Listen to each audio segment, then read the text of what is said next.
titik mo'y buhay.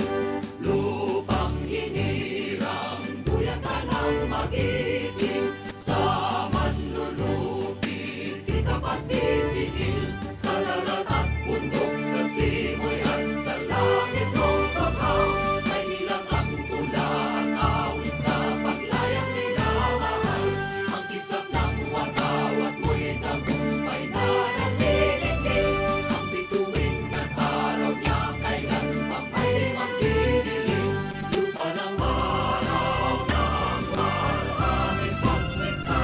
Buhay ay langit sa piling mo. Aming ligaya na pag may mga apit. Ang mamatay ng dahil sa'yo.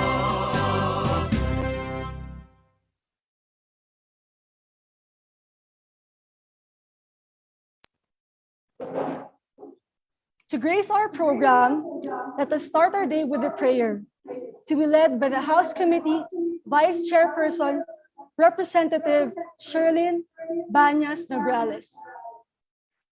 Let us pause for a while and put ourselves in the presence of the Lord. Let us pray in the name of the Father, and of the Son, and of the Holy Spirit. Amen. Lord Almighty, we come to you to ask for your blessings as we engage in this meaningful forum aimed at raising awareness on how the COVID pandemic could change public. Divine guidance be upon us. We thank you for the presence of everyone today. We pray for the wisdom so that all our thoughts, words, and deeds will be in accordance to thy will. And all together, let us say the Lord's Prayer. Our Father who art in heaven, holy be thy name. Thy kingdom come, thy will be done, on earth as it is in heaven. Give us today our daily bread, and forgive us our sins, as we forgive those who sin against us. Bring us to the test, and deliver us from evil. Amen. In the name of the Father, and of the Son, and of the Holy Spirit. Amen. Thank you very much, Vice Chair Nograles. Ladies and gentlemen, the chairperson of the Committee on People's Participation is now ready to deliver her opening remarks. Let us all welcome the Honorable Florida Rida P. Robes, representative of the Lone District of San Jose del Monte City. Chairperson Robes, you may now take the floor.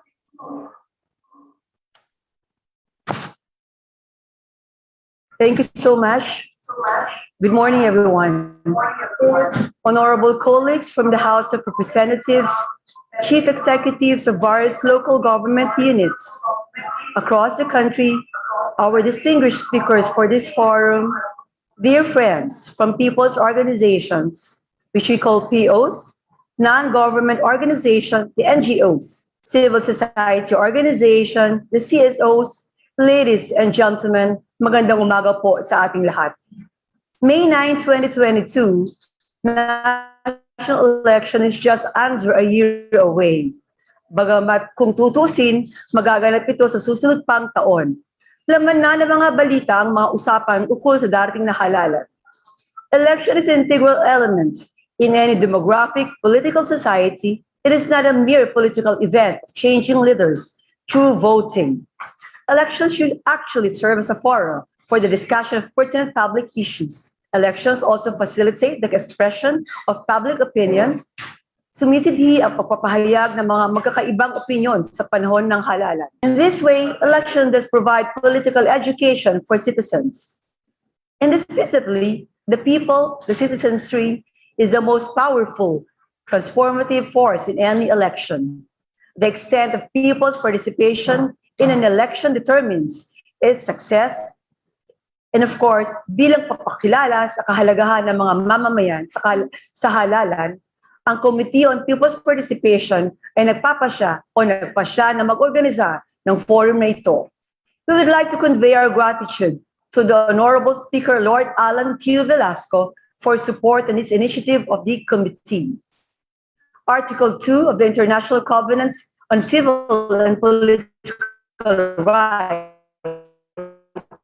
or the ICCPR, specifies the voting and participation in elections is a universal right not to be denied to any individual.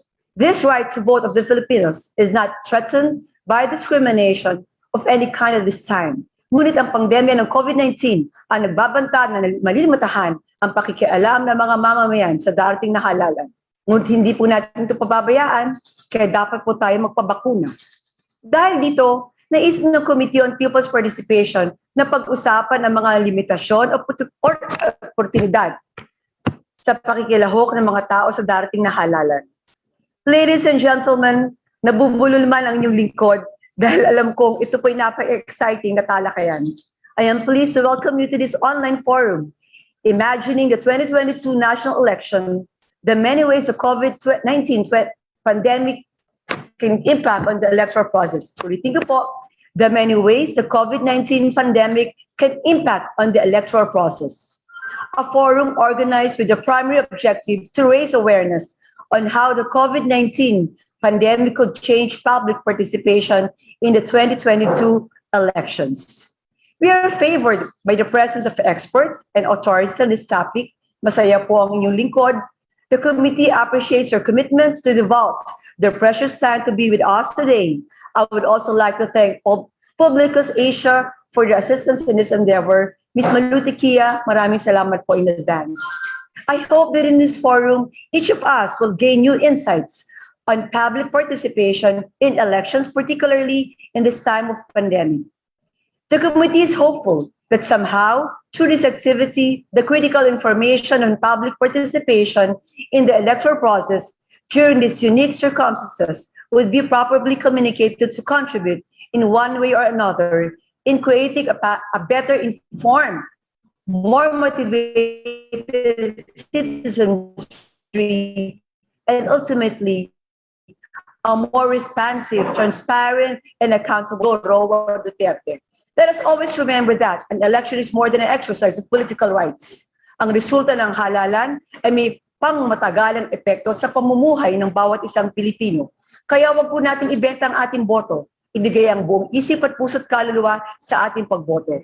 At higit sa lahat, sa kinabukasan ng ating buong bansa at ng ating mga anak at apo. Nawa ang talakayang ito ay higit pang magpatingkad sa kahalagahan ng pakikilahok ng bawat isang mamamayan sa mga gawaing kaugnay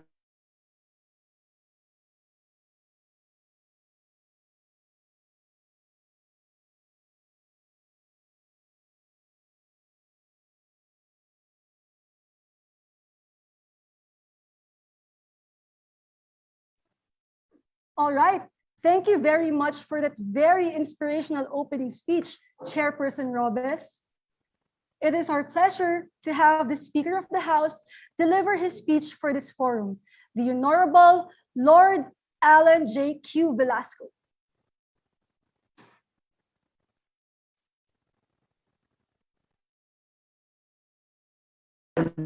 We do not have government by the majority. We have government by the majority who participate. Thomas Jefferson.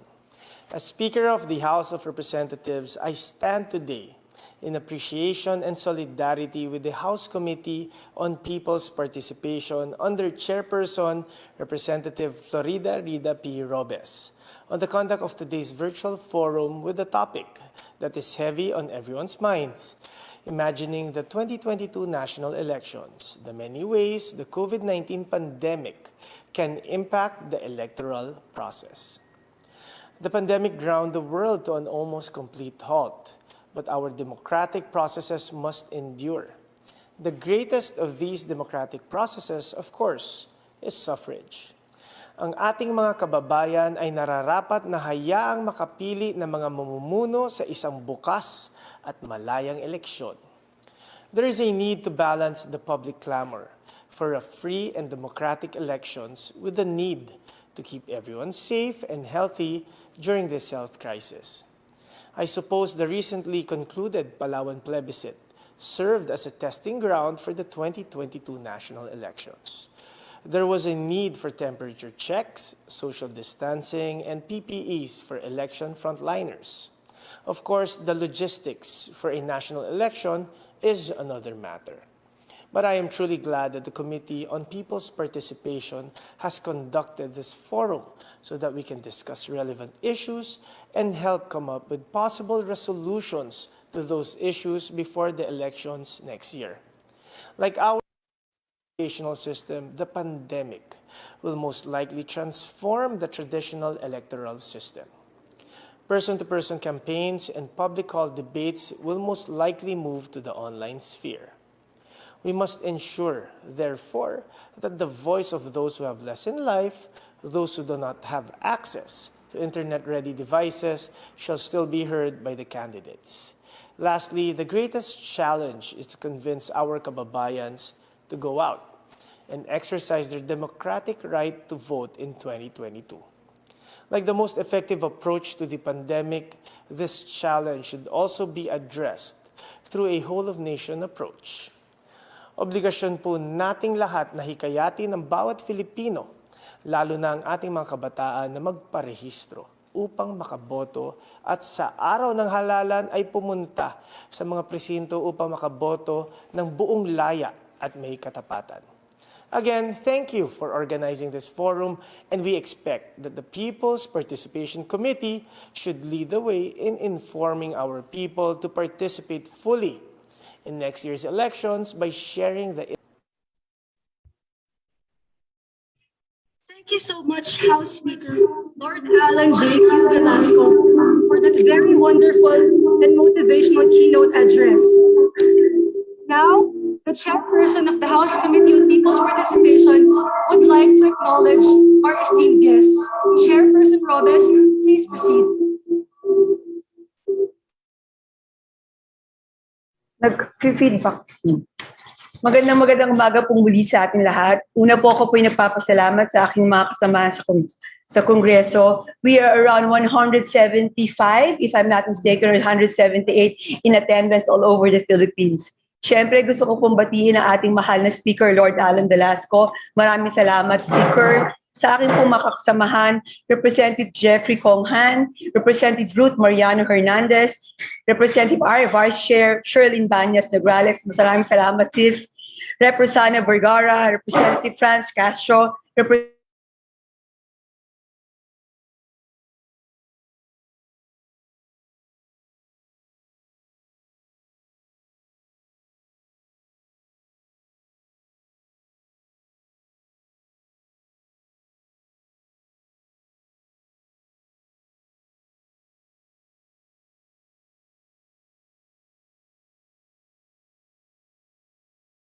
all right, from the provincial government and local government units, aking pong kinagagalak na makasama sa umagang ito, Municipality of San Miguel, Mayor Roderick Digit Chongson, Provincial Government of Cotabato, Governor Nancy Katamco, the very beautiful governor. Ma'am, magandang umaga. Provincial Government of Pampanga, Governor Dennis Pineda. Gov, maraming salamat for attending. Regards to Nanay and to Tito Bong. And of course, Provincial Government of Misamis Oriental, Governor Bambi Emano. Sorry, ma'am, if ma'am or sir, I'm really sorry for this. I can't read the writing. Municipality of Pulilan, Ate Mayor Maria Rosario Ochoa Montejo, Ate Maritz, magandang umaga. Municipality of Hindang, Mayor Betty Cabal. City Government of Malolos, Gilbert T. Gatchalian. Municipality of Bugabo Nueva Ecija, Mayor Alan A. Gamila. Provincial Government of Bohol, Governor Arthur Yap. Kaibigan, Governor Arthur Yap, magandang umaga sa iyo. Municipality of Abuyog, Mayor Lumuel Jean K. Traya, magandang umaga po, sir. Municipality of Inocopan, Mayor Azucena P. Mirambel. Provincial Governor of Isabela, Governor Manong Rodito, magandang umaga sa iyo, Manong Rodito Albano. And of course, yung hindi ko po nabanggit, mamaya I will be reading it all. We have 173 in attendance. And of course, ang local government ng lungsod ng San Jose del Monte, magandang umaga po ating po mga kasama. And the civil society groups and organization, TELUS International Philippines Community Board, Philippine Partnership for the Development of Human Resources. We have NAMFREL also here. We have Democratic Insights Group, UP Baguio, DLSU JCM Robredo Institute of Governance, Muntinlupa Development Foundation, Ugnayan Pahinugod Baguio, Hands-on Manila Foundation, Parish Pastoral Council for Responsible Voting, Page Inc. We have Kapitbahay, Kaagapay, Kami Neighborhood Association, Foundation for the Development of the Urban Poor Incorporated, Xavier University, Urban Poor Associates, KPS Foundation, Initiatives for Dialogue and Employment through Legal Services. We have Federation of Senior Citizens Association of the Philippines, San Jose del Monte Chapter, the University of the Philippines, and many, many more. Sa ating pong lahat, sa lahat po ng hindi akin nabanggit, we have 174 in attendance. Magandang umaga po at mabuhay po. We will now be proceeding to our program for the day, our fora. Magandang umaga pong muli. Walang hanggang pasasalamat po. I'm very, very happy for this. Sir Louis Tito Tigia, I saw you on board. Magandang umaga. Or Congressman Manuel Cabuchan, I saw you there also. Mamaya po babanggitin ko po ang hindi ko po nabanggit. Boss Ras, maraming salamat po. And God bless us all. Thank you so much. We will now proceed with the forum.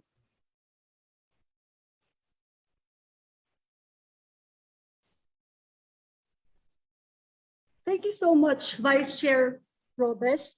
To our participants, we would like to apologize for the technical difficulties we have been experiencing in the past few minutes. But now, let me formally welcome you all to the first presenter. Our first guest speaker is Attorney Louis Tito Guia from the Democratic Insights Group, Inc., also a former COMELEC commissioner. Attorney Louis Tito Guia served as commissioner of the Commission on Elections from April 2013 to February 2020. As a commissioner, he participated in the administration of elections in the country and sat as an election dispute judge. He was also assigned to head the various COMELEC committees asked to address the electoral access issues of persons deprived of liberties, persons with disabilities and senior citizens, indigenous peoples, and overseas voters. At certain points in time during his term, except for the Indigenous Peoples Committee, which he steered for the entirety of tenure. He also oversaw the conduct of mandatory random audit of the vote count, which employed optical scanning machines in the 2016 and 2019 elections. He was recognized for his focus on working for a more inclusive and transparent electoral process. Prior to his election commission work, he was an international election consultant.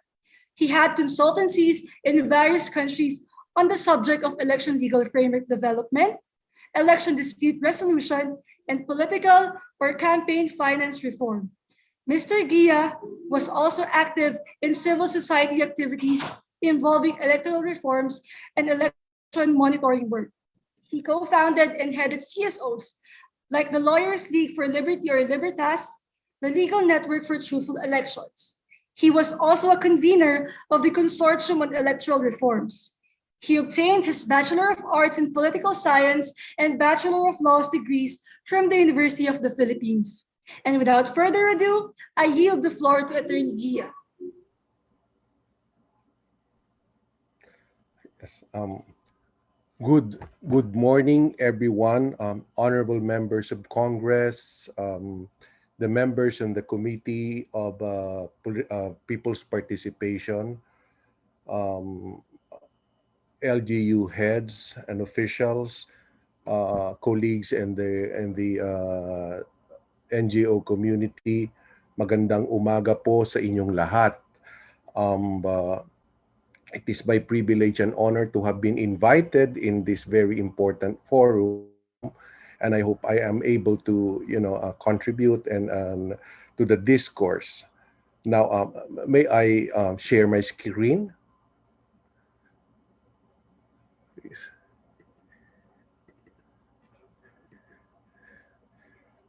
Okay. Yes. No. Okay, let me start. Now, pardon me for changing my title a bit. No, I changed it to something like "The Power of the People civil society and the elections amidst the pandemic, because the reality is that civil society organizations are now having tremendous difficulty in organizing themselves and mobilizing their network to perform their usual election function, primarily because of the pandemic. So it has given us a new, hopefully, it has allowed us and constrained us to look for other ways by which we can be more effective in doing our election work. Now, um,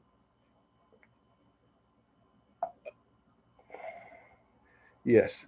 Now, what? How will my presentation go? Okay, so let me start. The objective that I've identified in my presentation would be first, of course, I think there's a need for me to promote a better understanding of the types of civil society organizations that are involved in elections and in maintaining our democratic setup, preserving and strengthening our democratic setup. We do not. I don't think that everyone has a sufficient understanding of what electoral civil society organizations actually do and what their nature is. So I think that is the first thing that I must contribute in this presentation.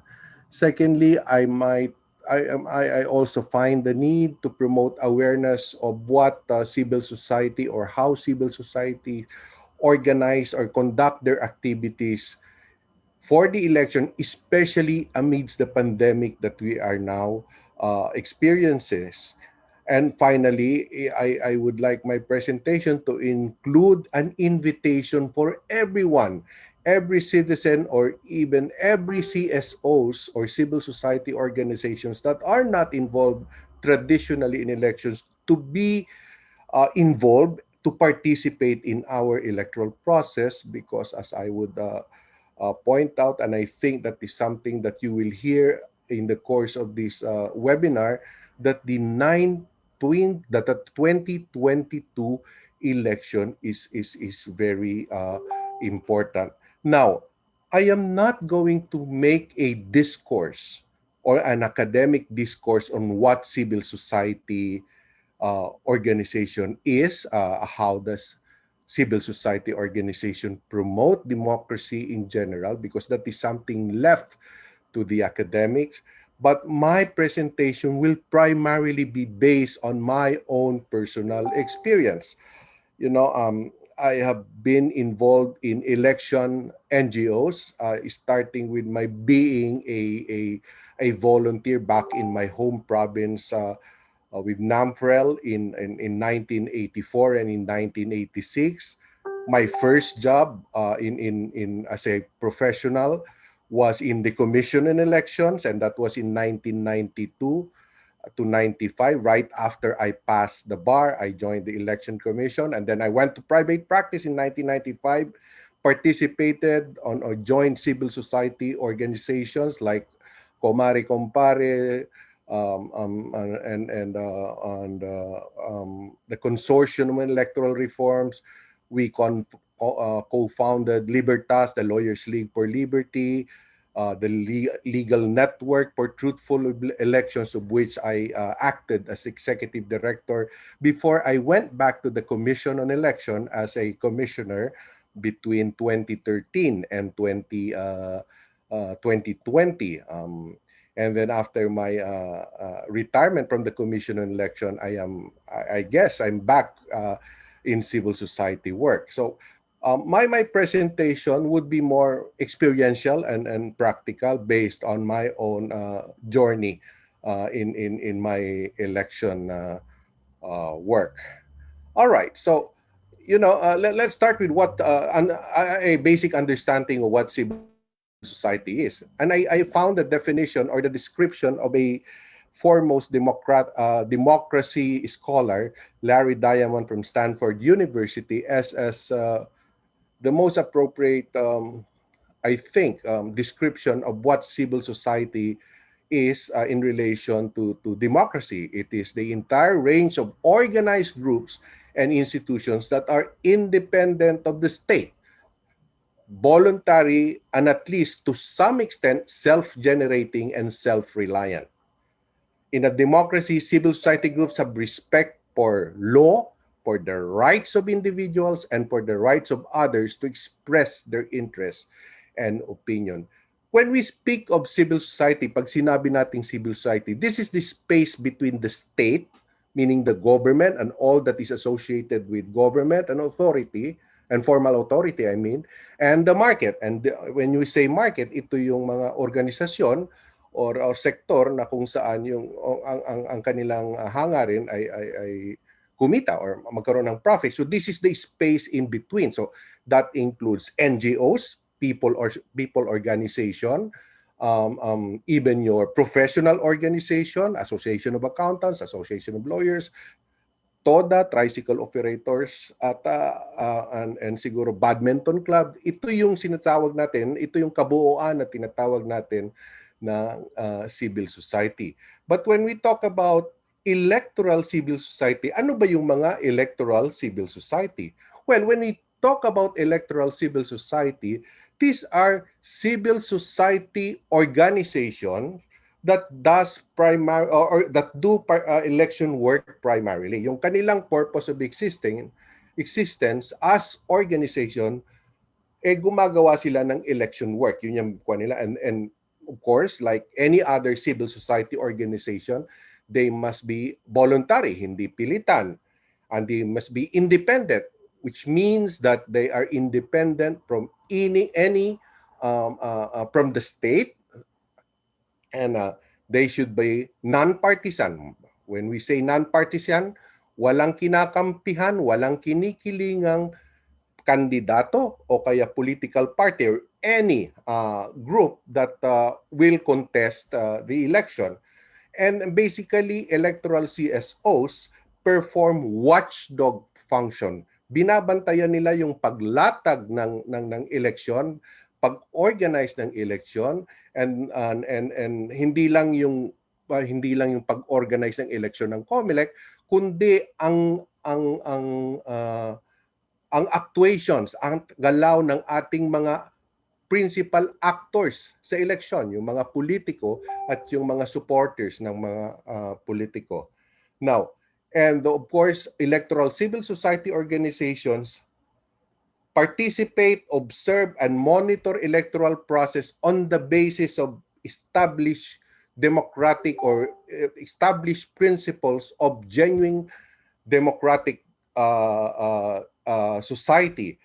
At usually, itong standard na ginagamit ng mga electoral CSOs in evaluating the performance of an election or how election is run in a country is based primarily on the constitution and laws of that country. So sa atin yung ating constitution at probably yung ating mga electoral laws, no? And it's also based on basic international law principles at na-mention ni Representative Robes yung International Declaration on Human Rights. At idadagdag ko yan, yung International Covenant on Civil and Political Rights, where the basic principles of electoral democracy are laid out. So when you hear international observers looking at or evaluating elections on the basis of equal, universal suffrage, secrecy of vote, ito po ang pinanggagalingan nito ay yung mga international principles on elections. Okay. Now, ano ba yung types ng electoral CSOs na nakikita natin? Under our election laws, meron yung tinatawag na citizens arm, no? So, citizens arm under the Philippine election law concept, ito yung independent NGOs that may be called upon to assist the COMELEC, accredited by COMELEC, recognized by COMELEC to assist it in delivering electoral services. No? So yung ating 1985 Constitution, Electoral Code, Omnibus Election Code, provides that a citizen's arm may be organized or may be called upon by COMELEC through an accreditation process. So mag-a-apply sila, magpapa-accredit, and they will be, once accredited, they will be accorded certain authority and privilege that are not available to unaccredited organizations. And traditionally, we have the National Citizens Movement for Free Election. Nagsimula ang NAMPREL noong 1984 at nabalita ang NAMPREL noong 1986 snap presidential election. At nagkaroon din tayo ng tinatawag nating Parish Pastoral Council for Responsible Voting. Ito ay nagsimula manilbihan at maging citizens arm noong 1992 election, and they've been there from 1992 up to the present. Sa hindi po nakakaalam, sa Mindanao meron pong, kasi yung NAMFREL po at PPCR basically ang naunang naging core ng kanilang organization ay yung mga bahagi ng simbahan. Basically, majority are from the Catholic hierarchy or Catholic organizations, pero meron din silang mga bahagi na from the Protestant and the Evangelical congregation, organizations sa BARM o sa ARM, no? So meron din ganyan. Sa Cebu meron silang si Simpel. Yung nasa VoteCare, ito rin ay naging bahagi ng accredited organization. Ito yung National Social Action Network ng Roman Catholic Church, no? At ang tawag ata ngayon is Caritas Philippines. At meron din tayong tinatawag na MCQC na nag-function noong 1992. Ito yung Media Citizens Quick Count na kinalolooban ng mga media entities natin na nagsama-sama para sila yung mag-conduct ng parallel quick count nung manual pa yung election natin in 1992. Now, they have access to pertinent election document, and that is why they need to be accredited and legal framework para ma-recognize ng COMELEC. However, there are also a lot of other CSOs or coalitions that are basically not citizens arm, hindi sila humihingi ng accreditation of COMELEC, but are nevertheless doing primarily democracy and election work like Comare Compare.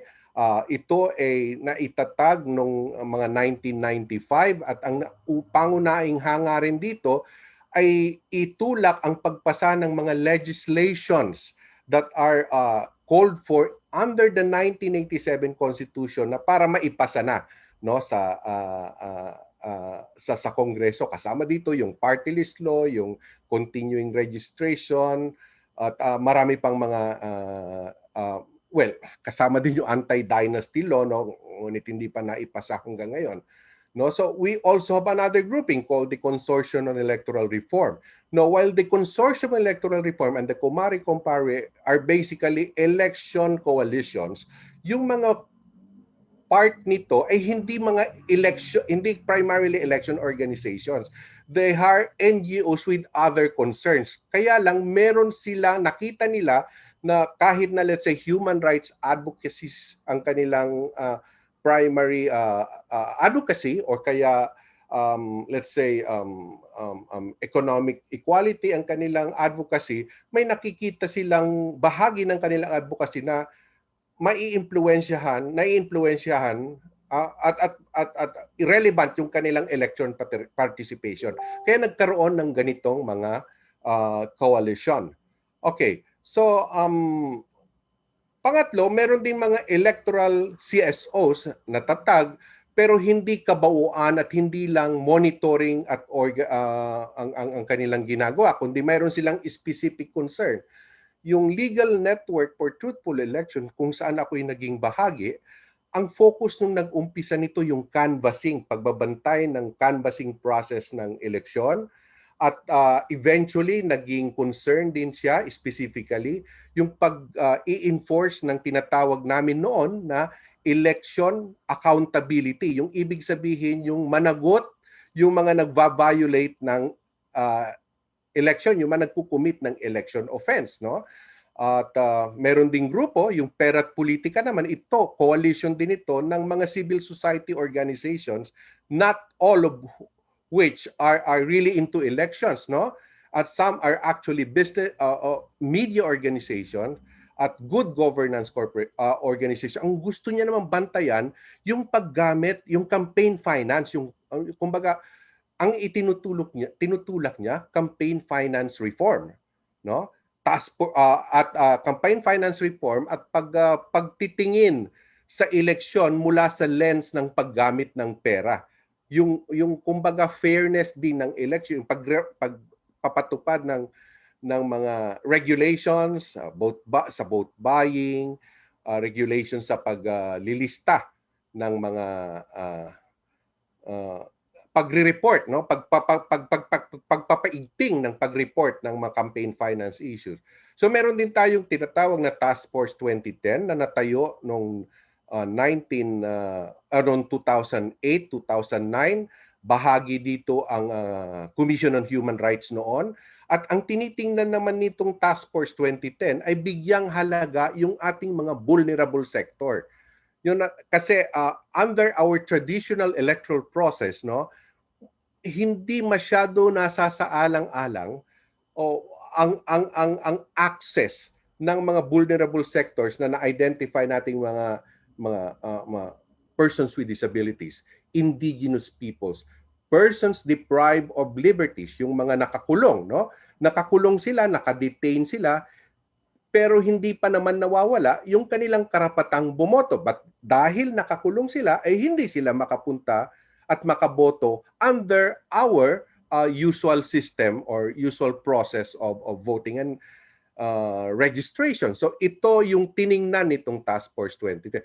Meron tayong coalition din specific naman sa persons with disabilities, yung fully abled nation, no? Meron tayong mga organisasyon or coalition na tumitingin mismo yung doon sa pagpapatupad ng automated election law, no? Nandiyan yung Automated Election System Watch. Well, Contradaya is also basically looking at lately on the implementation of the automated election law. At noong 2016 natayo din yung koalisyon na tinatawag na Bantay Karapatan sa Halalan. Ito ay composed of the Commission on Human Rights plus other traditionally human rights organization merging or joining forces with electoral organization para tingnan ang ating election from the lens of human rights. Kasi basically ang election naman talaga yan, it's a human rights activity kasi karapatan ng taong pumili ng mamumuno sa kanila. So yun naman yung emphasis ng Bantay Karapatan sa Halalan. Ngayon, lately, ako'y naging bahagi din dito at alam kong marami ding ibang koalisyon. Yung Election 2022 Coalition, na ang primary concern niya naman is to help drive registration up. Recognizing the challenges that we have because of the pandemic, kailangan immobilize ang mga different sectors at kahit na hindi election-focused organization para magsama-sama at i-promote ang kahalagahan ng pagrerehistro lalo na sa ating mga kabataan at doon sa mga hindi na deactivate ang kanilang registration na hindi pa nagre-reactivate and therefore hindi makaboto. Now, nung ako po ay nasa COMELEC, masasabi ko po na napakahalaga at ang daming naitulong ang mga civil society organizations sa aking naging gawain din sa COMELEC, no? Unang-una, nung ako ay nasa aking grupo na Libertas, nakita namin na kahit na nag-automate ka na, no, magkakaroon pa rin ng question sa proseso, whether valid or not, pero magpoprotesta pa rin ang maaaring hindi naging satisfied sa result ng election. So, tumulong po kami sa pagdraft ng rules ng protest, at ito po ang naging working paper ng COMELEC para gumawa sila ng rules on election protest under an automated election system.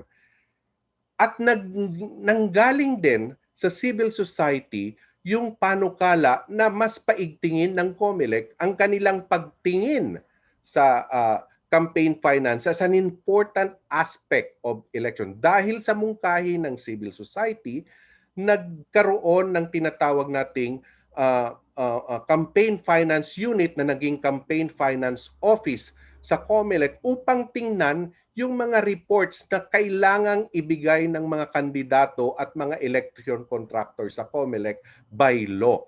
Kasi dati po, ito po ay ginagawa ng law department ng COMELEC, no?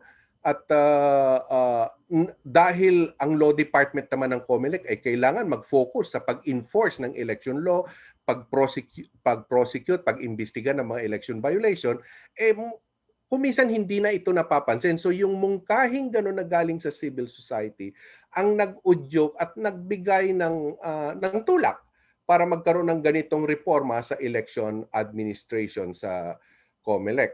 Ngayon, dahil nga doon sa effort ng Task Force 2010 that will give better access sa registration at voting sa persons with disabilities and senior citizens, sa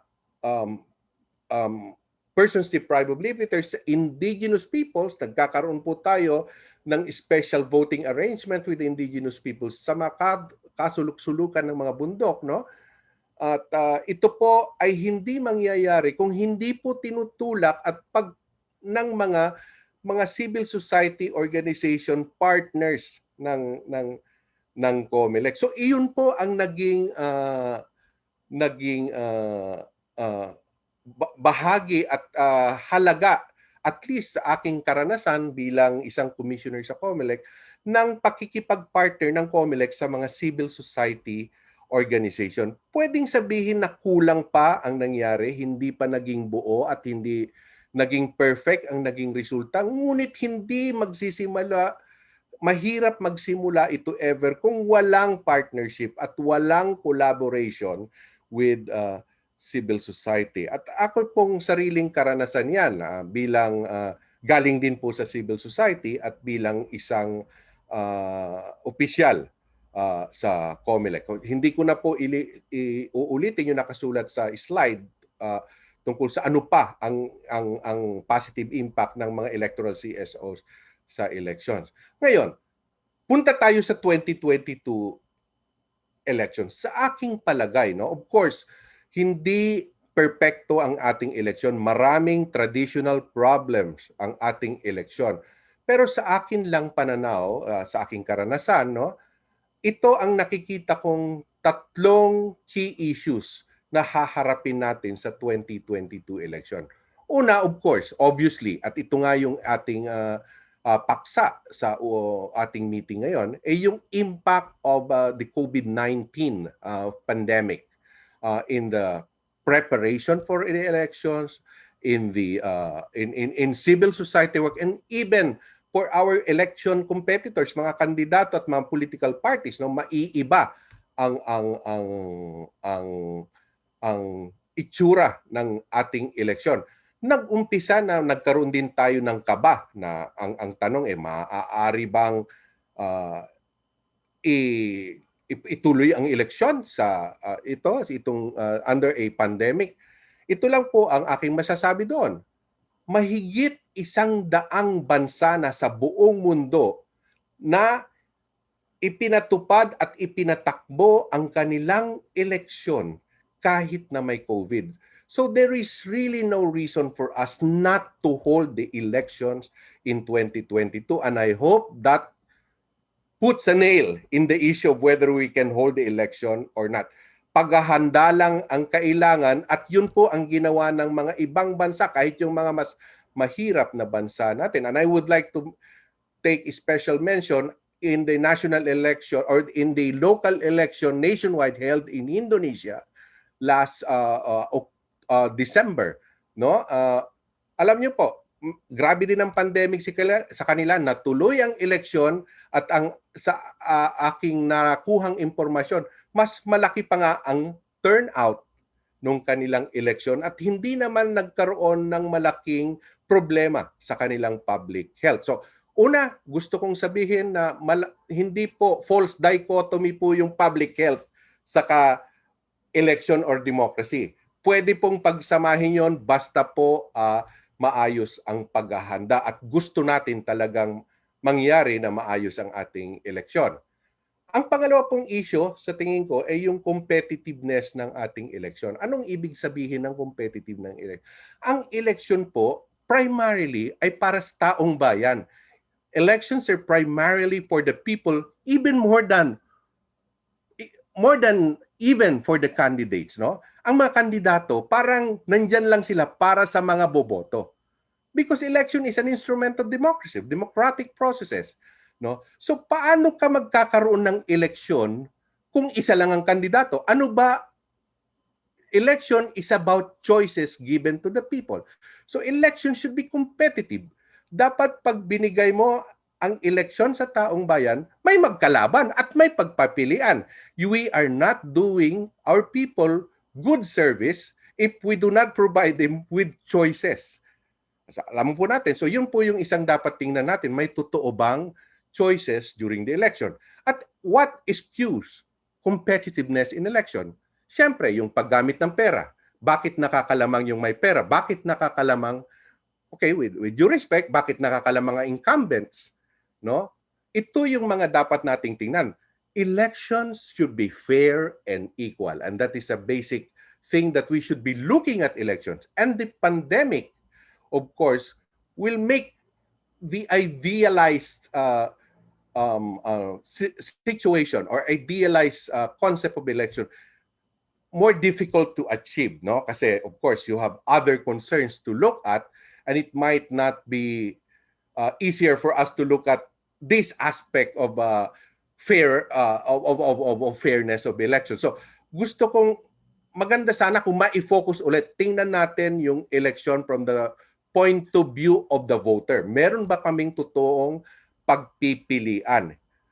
Okay? So ang mga kanyan of course are vote buying, ang kalaban niya, vote buying saka yung dominance ng may armas at nananakot, no? So these are the things that we should be looking at. At pangatlo, at nakikita ko as we have been anticipating, there will be more of disinformation activities as have been experience in the 2016 and the 2019 election. At ang sinasabi, dahil nga may pandemic, mas crucial yung paggamit ng social media at online platforms. Ito rin kasi yung nag-a-identify ng na pinanggagalingan ng mga panibagong kinds of disinformation. Hindi naman po bago ang disinformation. Napapadali lang daw kung may mga dahil sa online at social media. Now, but let me just focus on one thing. Disinformation is not only a thing that affects candidates or reputations of candidates.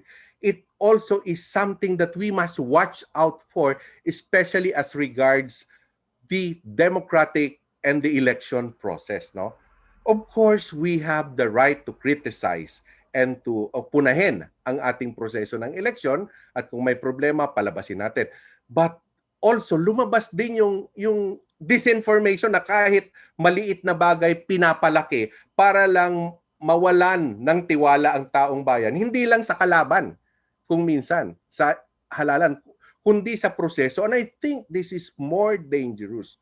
And I think we have to imbibe a little more responsibility on information that goes around, especially as regards electoral process and democratic institutions. Okay, now ano naman ang papel ng electoral CSOs in the 2022 election? Ang nakikita kasi, ang consensus within the civil society, is that election is a important and crucial, it is a crucial election in our nation's history, no? At kung napapansin nyo, matagal pa ang eleksyon, nag-umpisa nang mag-mobilize ang mga civil society organization primarily to drive registration up. Nung nagsabi ang COMELEC before na medyo konti ang nagre-rehistro, and that was at the end of the year last year, no? Ang daming umusbong na civil society organizations, kahit na hindi yung mga traditional civil society, na tingnan natin ang registration, mahalaga na makaboto ang taong bayan. Because that is what election is. That is what election is supposed to be. More qualified voters being able to vote, no? So, ito rin, dumadami rin yung tinatawag nating non-traditional election CSOs na nag-i-engage sa election. Nakikita nila yung kahalagaan ng pagboto ng mga tamang halal ng bayan. So, because of that perspective, because of that viewpoint, no, sige, subukan din nating mag-participate sa election. Without really saying it that way, no? Sa tingin sumasama na sila sa election, lalo na sa paghihikayat ng mga kabataan, professional organizations, civic organization, bikers organization, joining the effort that will call for our young citizens to register and vote, youth organization. So yun po ang naging naging purpose din nung pag-form namin, at least on our part, nung election 2022 coalition. At ito rin ang naging siguro tulak sa mga iba pang effort, organization at coalition para magtawag ng mga boboto at magrirehistro. Ngunit alam nyo, ang one thing about election is that it's universal, it's something that everybody experience, pero doon masyado pong procedural kuminsan ang election at masyado siyang kuminsan technical. Kaya kung minsan mas maganda if the traditional election CSOs that I've mentioned in my earlier slide should take a lead role in directing the advocacy for better registration, for more efficient and effective monitoring, and all the more effective voter education. Kasi alam nila yung nuances, alam nila yung limitations, that they've been doing this for quite some time. So I think that is what might be seen as crucial in harnessing the power or harnessing the resources and the tools that other NGOs may have who want to be involved in elections. Okay, there are challenges that are faced by electoral CSOs, no? At among them, of course, yung restriction ng travel. Alam nyo, ang pag-organize at pag-mobilize ng mga volunteers, pinaka-effective yan talaga yung person-to-person, yung face-to-face, no? Ang hirap mag-organisa ng online, na Zoom, Google Meet, and all other, communications platform. Gusto mo talaga magkaroon ka ng face-to-face at direct interaction with those you are trying to convince to work with you, no? At syempre, yun ding mga core of volunteers or your potential volunteers mo, hindi mo alam kung nababakunahan na o hindi pa, takot din syempre magkasakit, ano? And then also, kaya konti rin, hindi po kasing rami ang nagbo-volunteer sa election observation and monitoring. yung election observation and monitoring can be a challenge kasi pag sinabi mong election observation, eyeball yan eh. Kailangan mong tingnan mismo yung proseso. Kailangan mo nakikita, kagaya ng let's say, pag binabantayan mo yung botohan, no? Eh di ba dapat nandoon ka, mahirap naman um, na um, na meron lang camera, no? I think nangyari to a certain extent yan in some precinct in the Palawan plebiscite where they put camera and allowed observers, even international observers, to observe the process. But one objective of election observation, of course, and monitoring is to ensure and is to prevent and to discourage cheating from happening, no? Kung alam nila ngayon, hindi yan kasing effective yung pag-achieve ng objective na yon if you don't have ground volunteers. So we do hope that there will be ground volunteers. No, we do hope that as many young people who usually volunteers in this activity are ready. Ano ba yon? Vaccinated siguro and safe by the time that we hold our election in 2022. No, of course, resource is also an issue that electoral CSOs face, and of course, there is this nagging perception or feeling of our shrinking civic space. No, parang hindi ganun ka-confident yung tao that they'll be safe. No, pag sinabi natin civic space, yung makakapagsalita ka ba ng malaya na hindi ka natatakot, natatakutin ka, that you will be able to advocate, that you will be able to organize, that you will be able to associate and talk with other peoples. There is this nagging feeling and perception that the civil space have shrunk. And this is a phenomenon not only felt here in the Philippines, but in other countries as well. Now, what can civil society do? Ang dami pong stages sa election kung saan pwedeng mag-participate ang civil society or civil society organization. Of course, obviously, yung ongoing registration drive. No, we call for registration, we tweet, we announce, we hold programs, we call on influencers to help us advocate, no? Yon, maganda yon. And another thing na palagay ko pwedeng gawin, pwedeng i-confirm ni Director James Jimenez mamaya siguro yan kung nandiyan na siya, no? Yung registration assistance. Yung COMELEC kasi meron siyang anong tawag doon, yung satellite registration, off-site registration, nagho-hold ng registration outside of the COMELEC offices para yung COMELEC dinadala mo sa yung registration process, dinadala mo sa tao rather than yung tao yung pumupunta sa COMELEC. Meron ding mga requirement yan. Of course, you want it to be safe. No, but every time COMELEC needs to do that, dapat din naman may tao na magti-take advantage because the way things are, when you bring the registration equipment outside of the COMELEC office, walang registration na mangyayari doon sa COMELEC offices. No? So, dapat sulit. At that is where we can help COMELEC with.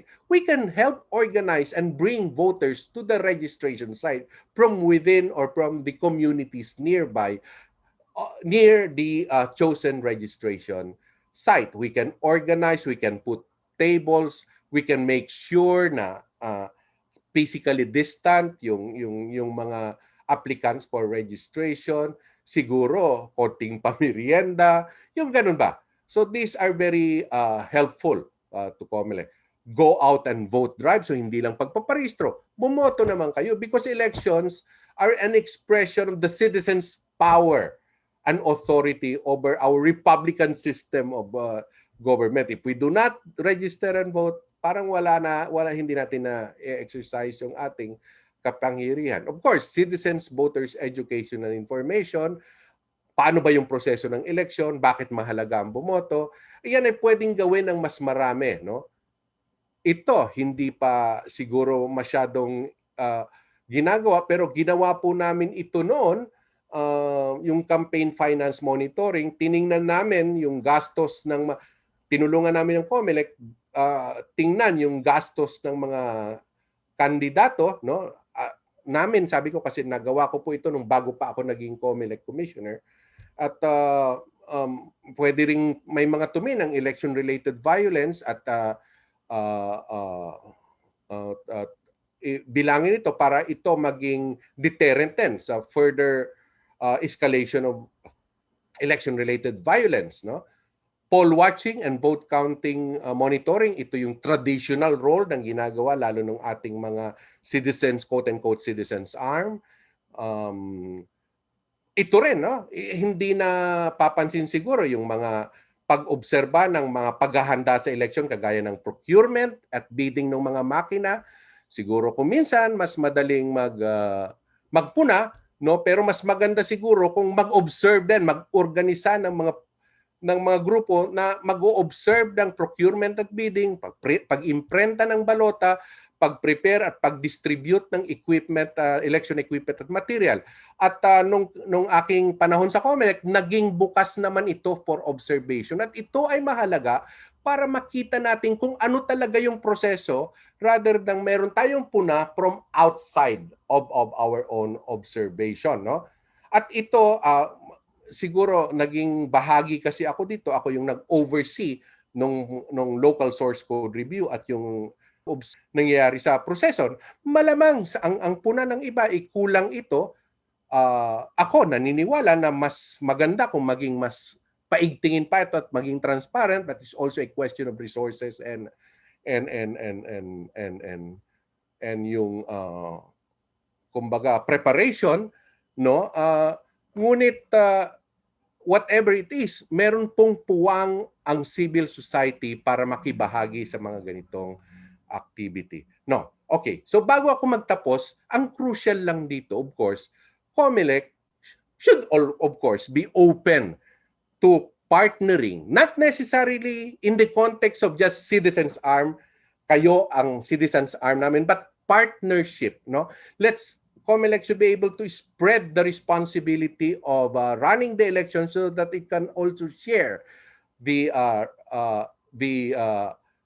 celebration for the success of the election. And that goes with the other sectors, especially the citizenry. Meron po tayong ambag sa election preparation. Hindi lang po COMELEC, hindi lang po ang gobyerno ang may responsibilidad na siguraduhin na ang ating eleksyon ay maayos.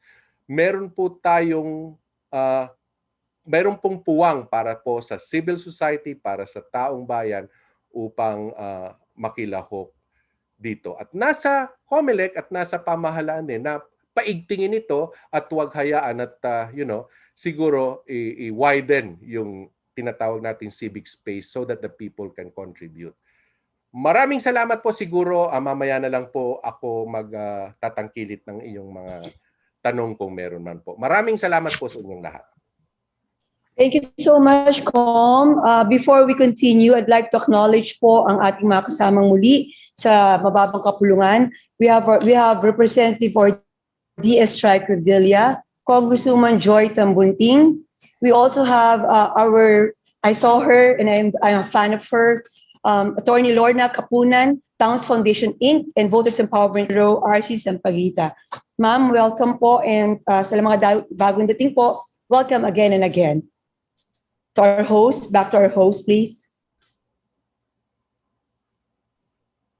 All right, thank you very much, Attorney Gia. I certainly agree that registration should be increased to boost political participation. Partnerships and collaboration between CSOs and the COMELEC to ensure free and fair elections should be ensured. We just have to be ready. So thank you once again, Attorney Gia.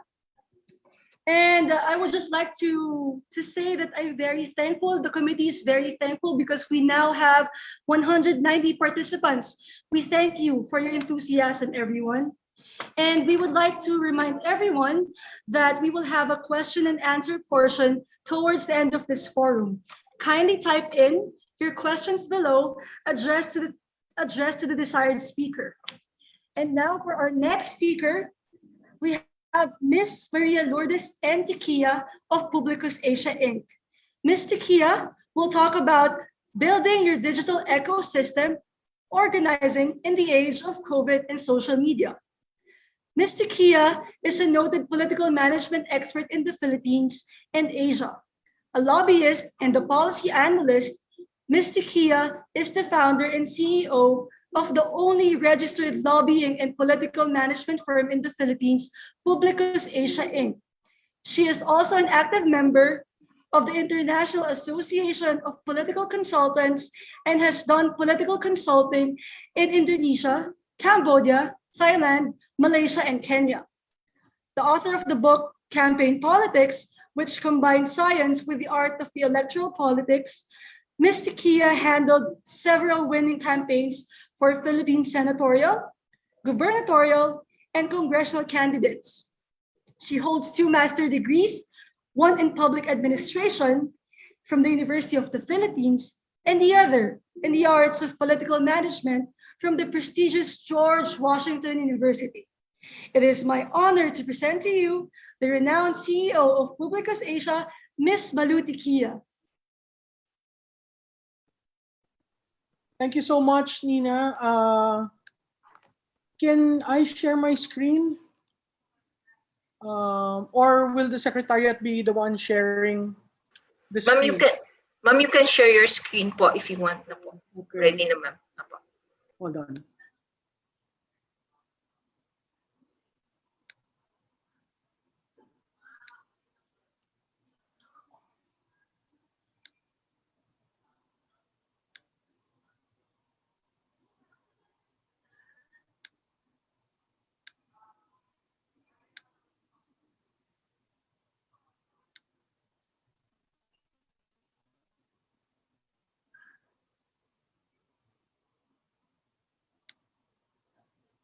Can you see my screen?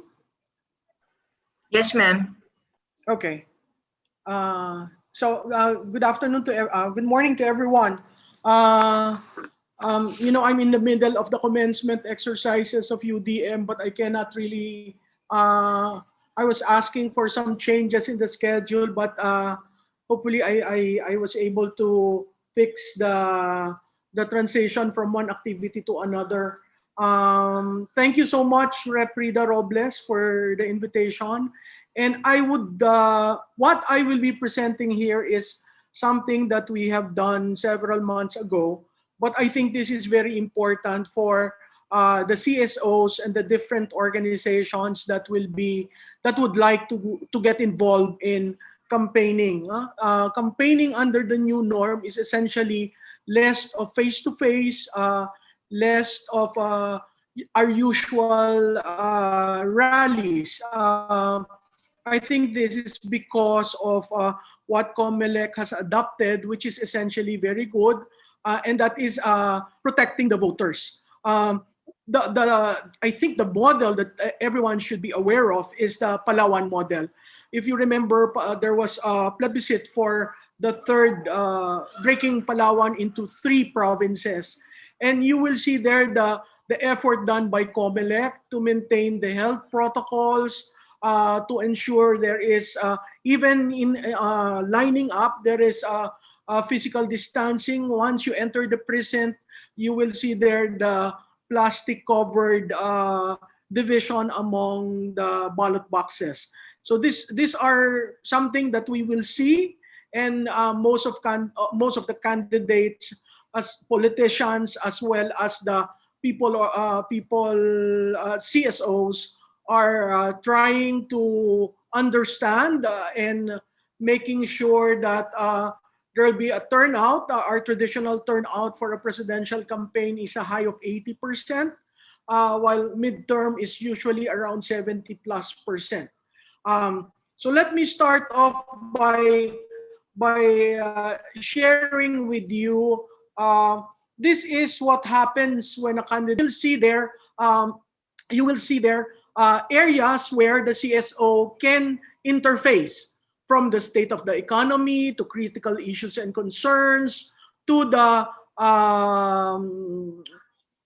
voter constituency segments. So you will see here, these are the steps every candidate will have to face in a traditional as well as digital campaign process. This is what these are the phases of a campaign. You have your introspection, where you try to understand and put together your mission and vision, the legacy setting that you would want to have 3 years down the road. The pre-campaign, again, another intervention areas for CSOs, the campaign, the election day, and the post-election day. Post-election day is essentially putting your promises into legislative agenda and complying with the agreements that were meted together during the assessment of whether a CSO will endorse, a CSO will manage, a CSO will run, a CSO will echo certain issues of candidates. Traditionally, there were 3 battlefields.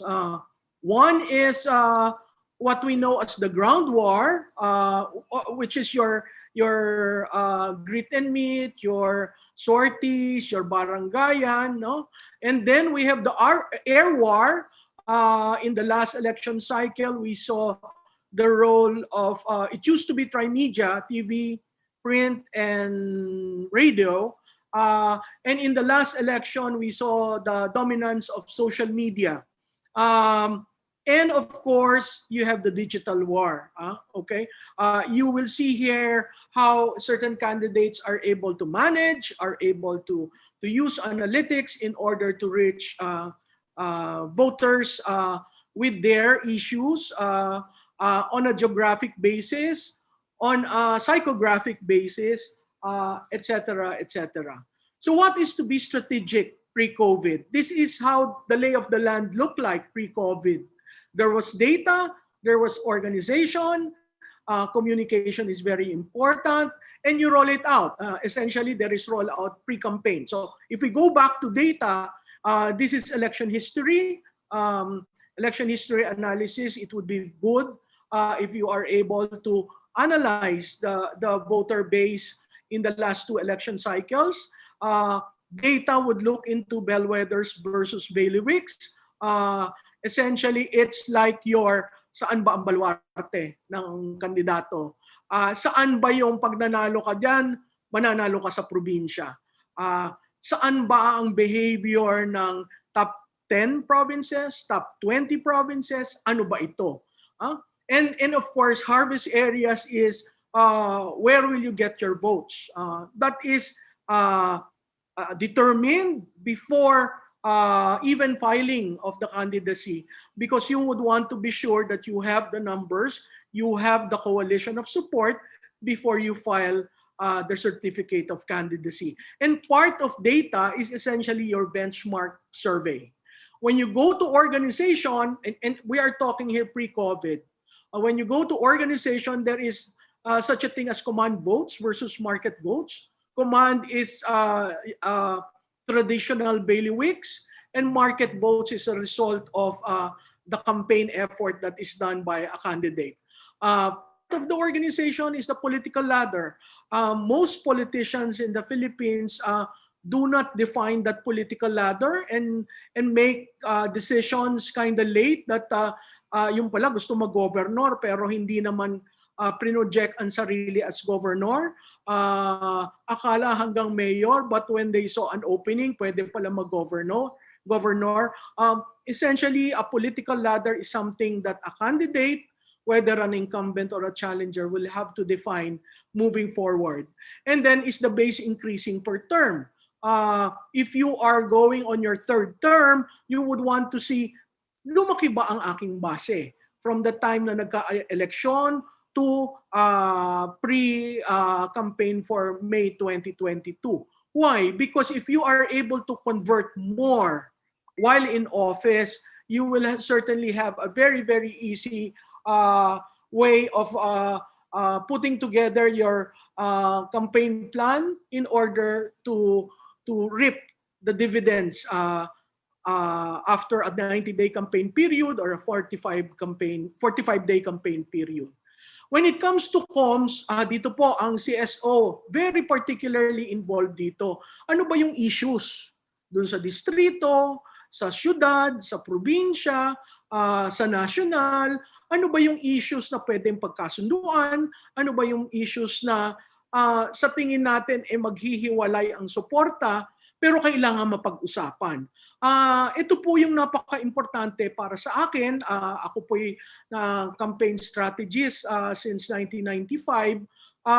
Marami po kasing kailangang gawin para iayos ang ating eleksyon. And part of that is making it less personality-based and making it more issues. Kasi po, ang issues, ang solusyon, ang issues, ang problema at solusyon para natin makamit yung ating minimiting pagbabago sa ating lipunan. Kailangan pong pag-usapan yon. Hindi po ako naniniwala na winnability lamang ang factor na napakahalaga sa contest ng eleksyon. Ang winnability po, maraming ibig sabihin yan. Ang winnability po, hindi popularity. Ang winnability, kasama po dyan ang capability. Ang part po ng huwayway, ito po yung parati namin dinidrill sa mga kandidato. Sino ang kandidato, bakit tumatakbo sa posisyon na ito, at bakit iboboto? Or who is the candidate, why are you running for this position, and why should I vote for you? Part of those answers are actually situated in your issues definition, in your issues management, okay? And part of how do I put together my communication plan, it's really to a focus group discussion. So from your benchmark, which is quantitative, to your qualitative, that is equivalent to your communication. And when you roll out, again, ang ating pong sistema, you are a candidate only once the campaign period starts. So, yung pong issue natin na, ano ba yan, ang aga-aga nagkakampanya na, dapat po nating matandaan na yung po ang nasa ating batas. Kung dapat baguhin, kailangan po yung pumunta sa Kongreso. Wala pong wala pong electoral reform na napapasa sa Kongresong kasalukuyan. Nasa iba't iba po siyang stages, pero wala pong nasa bicameral. Ganun pa man, ang only political reform na nakausad magmula 2010 is really the Bangsamoro Regional Government o yung BARM. Okay? So napakahalaga rin pong may tracking polls. Kasi po, parati kong pinupuna ang mga benchmark na gumagawa ng tanong na ang mini-measure na ay preference. Wala pa hong kandidato, kaya paano nyo mami-measure yung preference? Dapat po yan predisposition o sino ang napupusuan. Pagdating po sa tracking polls, ito po horse races na lamang. Kung sino yung declared candidate, siya po yung mini-measure. Pero sa benchmark, ang dami pong nami-measure niyaan. Usually yan, mga 50 questions. From the issues to the different norms of behavior of voters from the area, okay, from the specific area. So, ano ang bago ho ngayon with COVID? What is to be strategic? At dito po papasok ang mga CSOs. Napakahalaga ho na may database. Kasi paano ka mangangampanya kung digital? Kung wala kang database. Ano po yung database? Hindi lamang po yan ang COMELEC voter file. Yan po ay kasama yung tinatawag naming relational. Gaano mong kakilala ang iyong botante? Gaano mong kakilala ang iyong database? And part of the role of CSO really is kung kayo'y may e-endorse, kung kayo'y may gustong ilapit na issue, kung kayo ay naniniwala na ang itong kandidatong ito ay makakatulong para umusbong yung issue at mapag-usapan sa kampanya o masolusyonan, napakahalaga ho ng partnership with the candidate. And part of that partnership really is a database, because a candidate would need this to communicate under the pandemic. Okay? So ito po pa rin yung ating ginagawa, pero ang ating pong database ay linalagyan natin ng laman. Ano po ang ibig sabihin ng laman? And part of that really is adhering to the privacy rules that we have under the privacy law. So yung issue ng opt-in is very critical, so that it is able to relate to the various CSOs that would want to help certain candidates. Part of the database is the cell phone. Part of the database is the email. Part of the database is the social media presence. Nasaan ba ang botante sa social media? At paano ninyo makakausap yun? Paano kayo makikipag... dati baranggayan po, no? So ngayon ang tawag na po dyan sumustahan. Oh, Zoom siya pero kamustahan. Ang rallies po, katulad po ng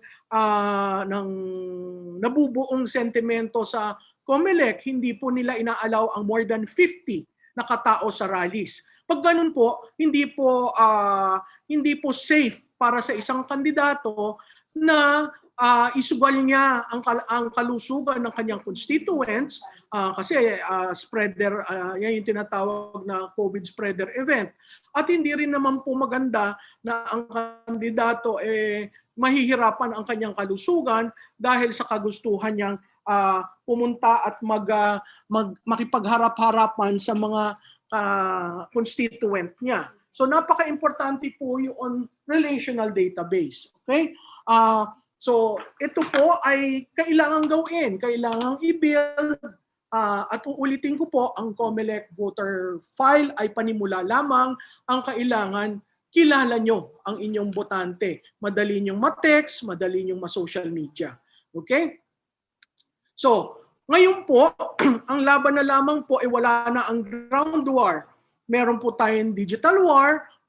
Ang Facebook po, there are 70 million Filipinos in Facebook. Last year, they were spending 6 hours a day in Facebook. Today, it is 10 hours. With the pandemic, everyone is online. With the pandemic, they get news online. So yung traditional, at makikita po niyo yung switch. Ang TV, merong online presence. Ang radio, merong online presence. Sa tingin ko po dito sa air war, napakahalaga po ang radio. Kasi ang radio, pwede kayong patch. Hindi kailangang face-to-face, pero naririnig kayo doon sa mga key media centers na kailangan para makilala kayo at kayo ang piliin ng ating mga botante. So part of the digital ecosystem is really technology. It connects people, it connects the candidate, the channels. These are your social media channels. And if you look at it, Facebook has a moving algorithm. It changes. Ang pinakamahalaga po dyan ay may communities. Doon po ang CSO, maganda po actually nabla-block madalas ng Facebook ang mga kandidato, lalo na kung nagpapakilala as political leaders, political candidate, etc., etc. So the channels are very important. And strategy, how do you communicate is also very important. Ito po yung hitsura ng digital ecosystem. It begins with the database, and you can actually campaign outside of the norm, essentially in your digital headquarters, and everyone is connected. So you begin with your voter list. It is no longer just numbers, but build relational database. And you look for, asan ba sila online? Asan ba ang mga CSOs? Na ano ba yung mga issues na dala-dala nila na para natin makausap at maayos kung paano ang ating gagawing election. Again, mas importante po ang psychographics. Ayan po ay interest, activities, views. rather than demographics. Ang demographics po ay gender, social economic status, age, etc. etc. Okay? So, ano po ngayon, ito po, maganda yung sinabi sa atin ng dating COMELEC Commissioner Louis Guia, no? Napakahalaga po yung paglaban natin sa misinformation at disinformation. At ito po ay pinapakita contrast and make different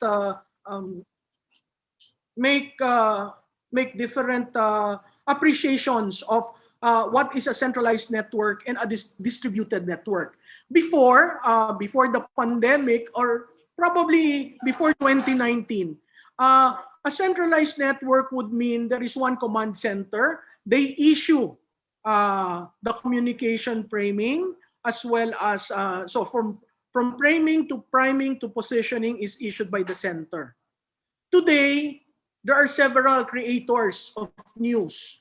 A citizen can actually be a creator of news. CSO can be creators of news. But part and parcel of that, and this is one contribution that we have been asking everyone to do, is to build your website. Your website is your hub. Your website is your way to counter misinformation and disinformation. The Facebook cannot. You will need to police it. All the information your organization should have or that of a candidate should be the website. That is not for free, and it comes with a cost. But it is important that there is a way of checking whether what is being shared in social media or viral are actually real information. And the truth quotient is enhanced because once you viral a misinformation and a disinformation, it creates havoc, not only to the campaign, but to the basic tenets of democracy. So, part of and parcel of a digital ecosystem is the ability to have in-house production. Hindi na po uso yung mga malakihang ahensya kasi pwede po kayong direct na gumawa ng inyong pwedeng real-time, pwedeng streaming, at to essential extent, these are authentic, not produced. Okay? So, ang napakahalaga ho, tatandaan po natin, dahil digital, kaunti ang attention span ng mga tao doon. Pag hindi nakuha kaagad ang inyong gustong sabihin, lumilipat ka agad. Doon ho sa nakakaintindi ng YouTube, if you look at YouTube, they play a video until 15 seconds. And then you will have the commercial or the ad.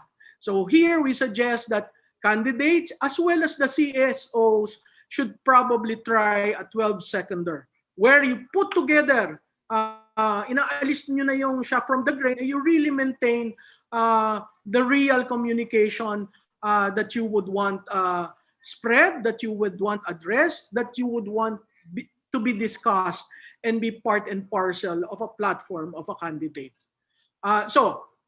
Digital ecosystem essentially is a reflection of all these three elements. It is relational, your database. It is mesh, hindi ho one command voice, and it is streaming. So if you are able to stream, you are able to meet more candidates, more voters online.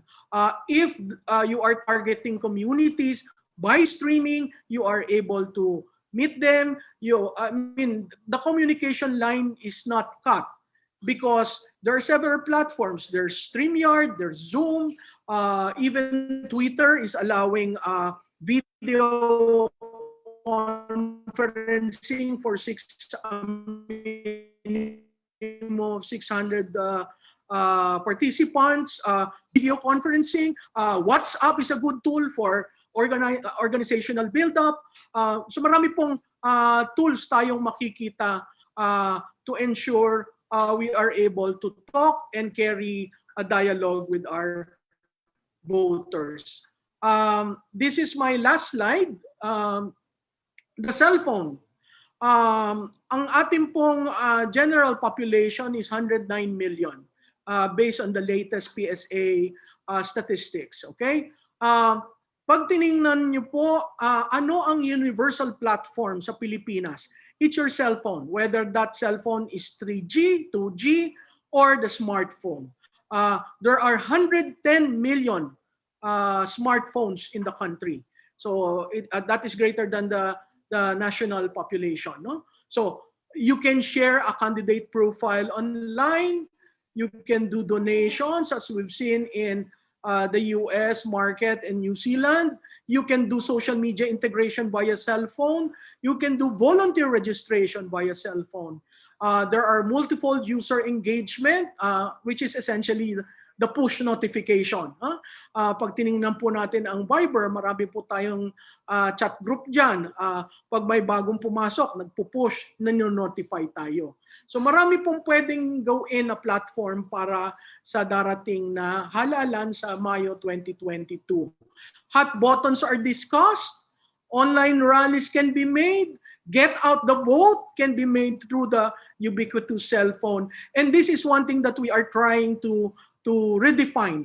Sample ballot via cell phone. Dala-dala ang cell phone. Ito po ay trinatry out namin at hopefully we can go back to you and inform you on the developments here. And of course, e-day operations. With all the group chat, this one can readily be deployed depending on the social media platform. So this is it, and thank you so much, and I will wait for our Q&A. Thank you so much. Thank you so much, Ms. Malu. I'm so grateful again to have you. My partner in our committee sa lahat po ng aking mga programa and ating mga bills. Again, before we call on our guests, I'd like to welcome Representative Ferdinand Gaite, also our friend, Representative Lawrence Fortune, and of course, from Baguio, Representative Marco. Magandang umaga and welcome po sa ating committee. Now I'm bringing you back to our host. Thank you so much, Ms. Malutikia. That was a very interesting talk. Talking about strategies, data, organization, communications, and rollout. Those are all crucial elements to craft a winning campaign. I also agree that candidates should invest in social media and data gathering, most especially now that face-to-face interactions are still limited. Social media allows candidates to connect faster and easier with their constituents. And just to add, I think the sample ballot is a good idea to try. And to our esteemed guests and participants, we would like to remind you all that you may post your questions in the chat box below while the speaker is presenting. We will try to answer as many questions as during the Q&A portion, subject to the availability of time. And now, for our final speaker, we have Director James Jimenez, who will talk about the 2022 halalan and the new normal, what to expect for the elections and the campaigns. Mr. James Jimenez started working in the civil service right out of university, having started as the executive assistant to then Court Administrator Justice Alfredo Benipayo. He later found himself at the COMELEC, where he handled the special projects of the chairman. He joined the Abalos Commission in 2004 after the elections. He was designated spokesman of the commission early in 2006, mainly to handle the People's Initiative issue. As director of the Education and Information Department of the COMELEC, he strengthened the commission's online presence with several highly interactive websites. This has given the public a window into COMELEC operations and provided them with a mechanism by which feedback is given directly.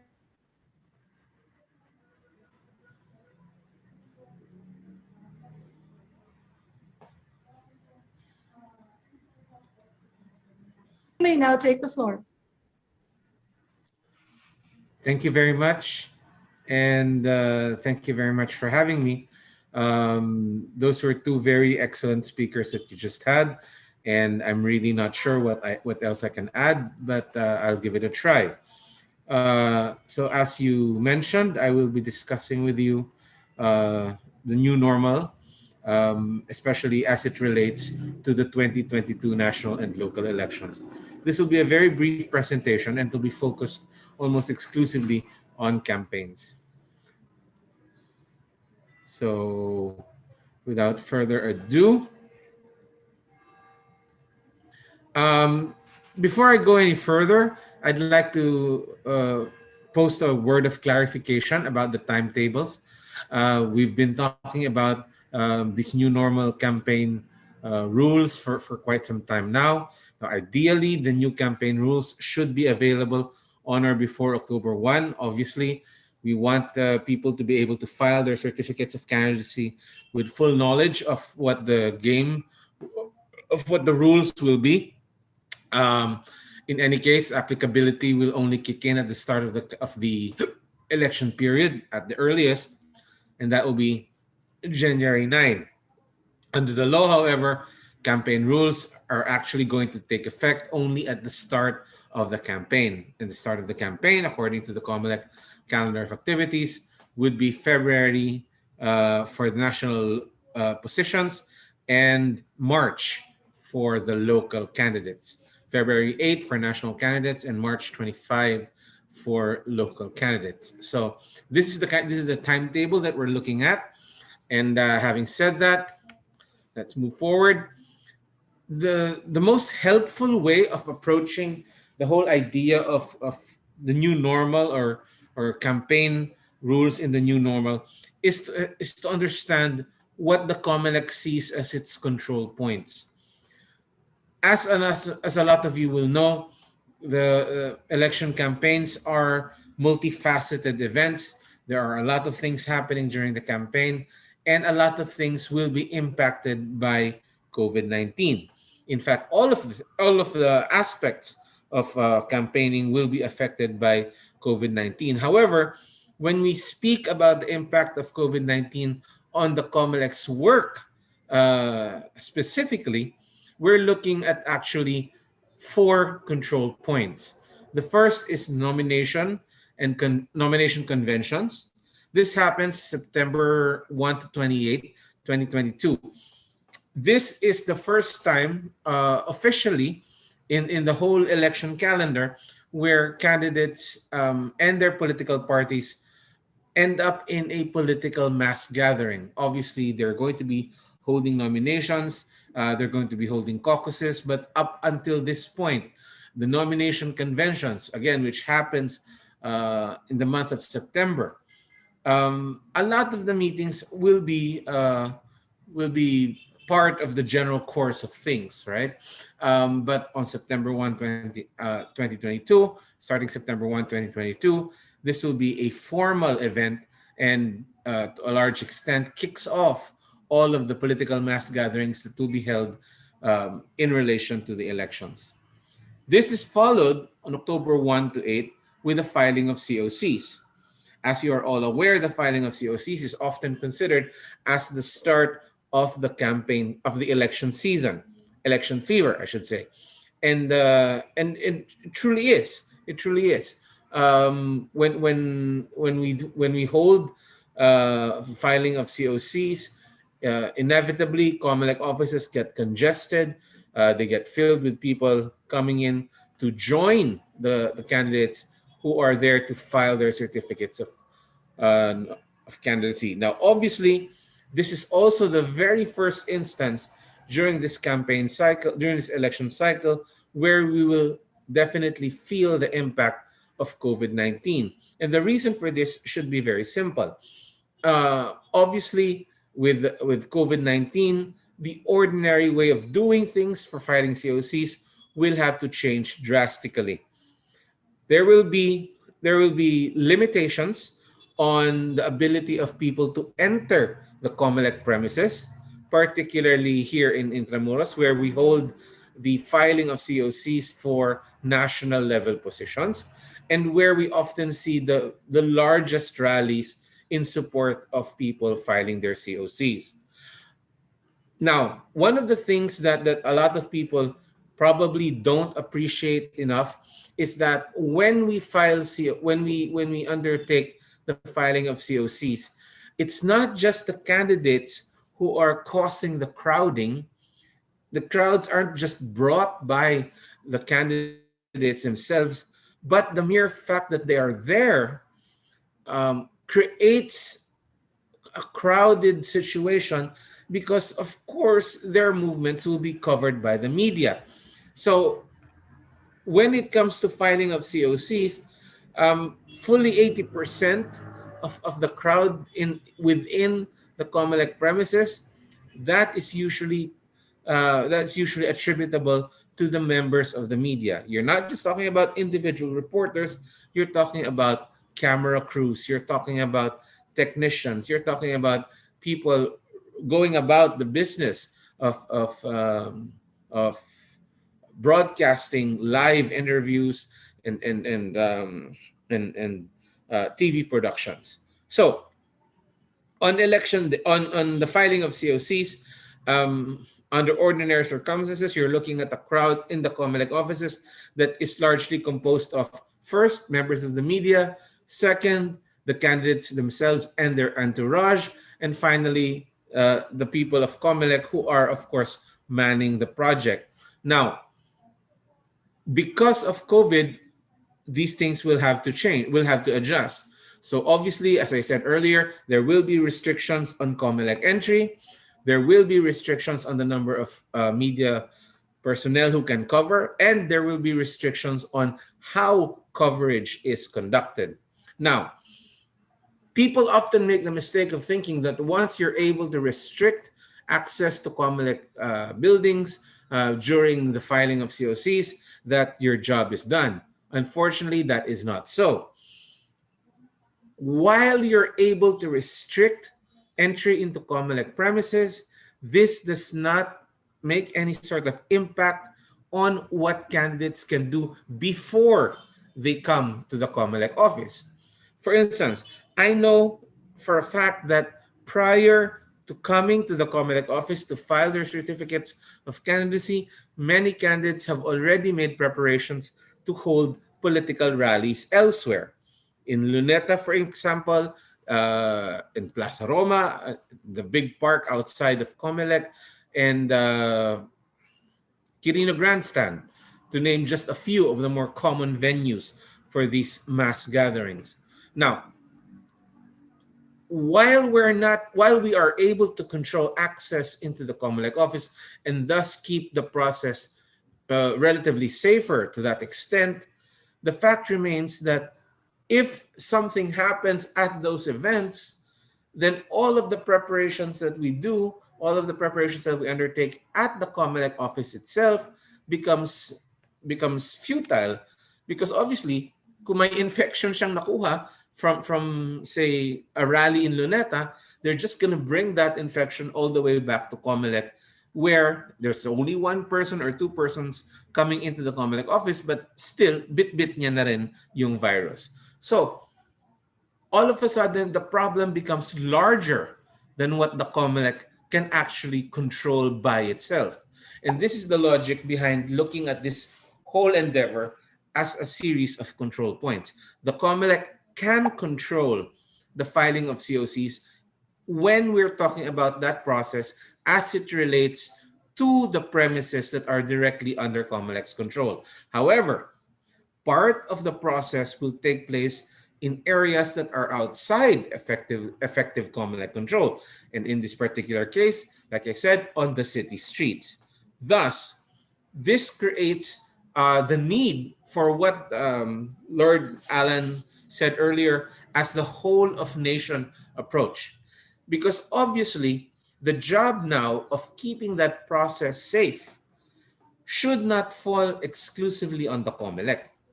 This should be a shared responsibility between the COMELEC, on the one hand, when we restrict entry into our COMELEC offices, and whoever is responsible for allowing the conduct of political mass gatherings outside of the COMELEC. Again, we can restrict access to COMELEC, no problem, but once they're outside of COMELEC, before they come to the COMELEC or after they file their COCs, there's very little COMELEC can actually do at that point, which again throws the ball into the court squarely of the people who would be responsible for those other areas. And in this case, we're looking at LGUs. LGUs have the authority to allow or disallow the use of public spaces. This includes streets, parks, open areas, etc., for political purposes. Now, does COMELEC have a say in any of this? COMELEC, well, COMELEC is supposed to be informed when that happens, true. But COMELEC does not have any say in whether or not such things would be allowed. At most, the COMELEC is given the power to overturn a decision to deny the grant of a permit, right?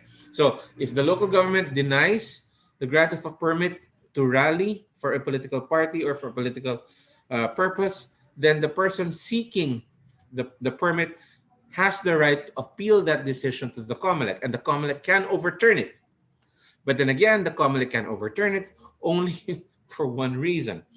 The only reason the COMELEC can overturn any sort of decision of that nature would be if the decision to deny the permit is for anything other than the fact that someone else applied for the same permit earlier. Okay, so very limited power to impact this. Again, ultimately, this power now lies with the LGU. And because it's with the LGU, the most obvious agency that the COMELEC can interact with in this regard would be the DILG. And that's exactly what we've been doing. We've been discussing this with DILG and with other related government agencies, and we hope to be able to craft reasonable, common sense rules that will apply to this particular aspect of the electoral process. Now, so we've already looked at two control points: the nomination conventions, the filing of COCs, and now the third control point is election day itself. This is May 9, 2022. Now, election day changes will be similarly wide-ranging. It will start with, at least from the point of view of the regular voter, the changes will be apparent as soon as they arrive at the voting center. When they arrive at the voting center, they will be greeted by a health screening station outside the voting center. This is even before they enter the voting center.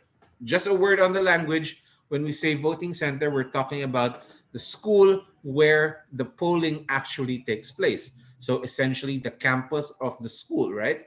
So before you even get into the voting center, a situation that used to be open for general traffic in previous elections, you will now be stopped at the gate and be made to go through a health screening.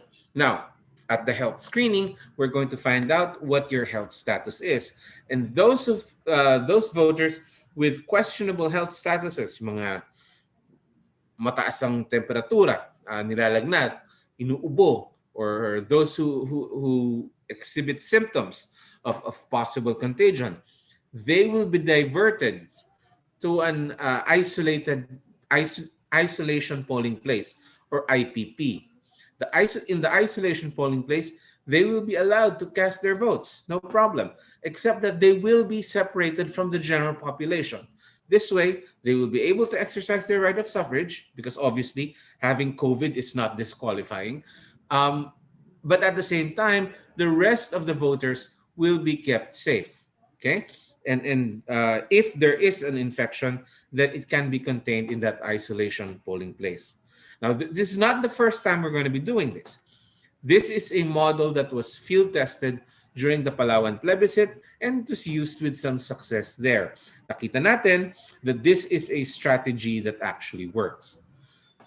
The second thing that the ordinary voter will notice when he gets in there will be that there will be substantial polling place controls. And this starts with finding their name on the list of voters so that they'll know where exactly to vote within the voting center. Now, in elections past, a person would have to go to a bank of classrooms and find his name on the list of voters posted on the walls or the doors of the various classrooms. Now, in general, people will have an idea of where to go to vote, but they still have to identify the individual classroom, and this causes this causes a lot of crowding around these lists during the start of the voting period of the voting day. Now, so instead of having it that way, there will be now within the voting center,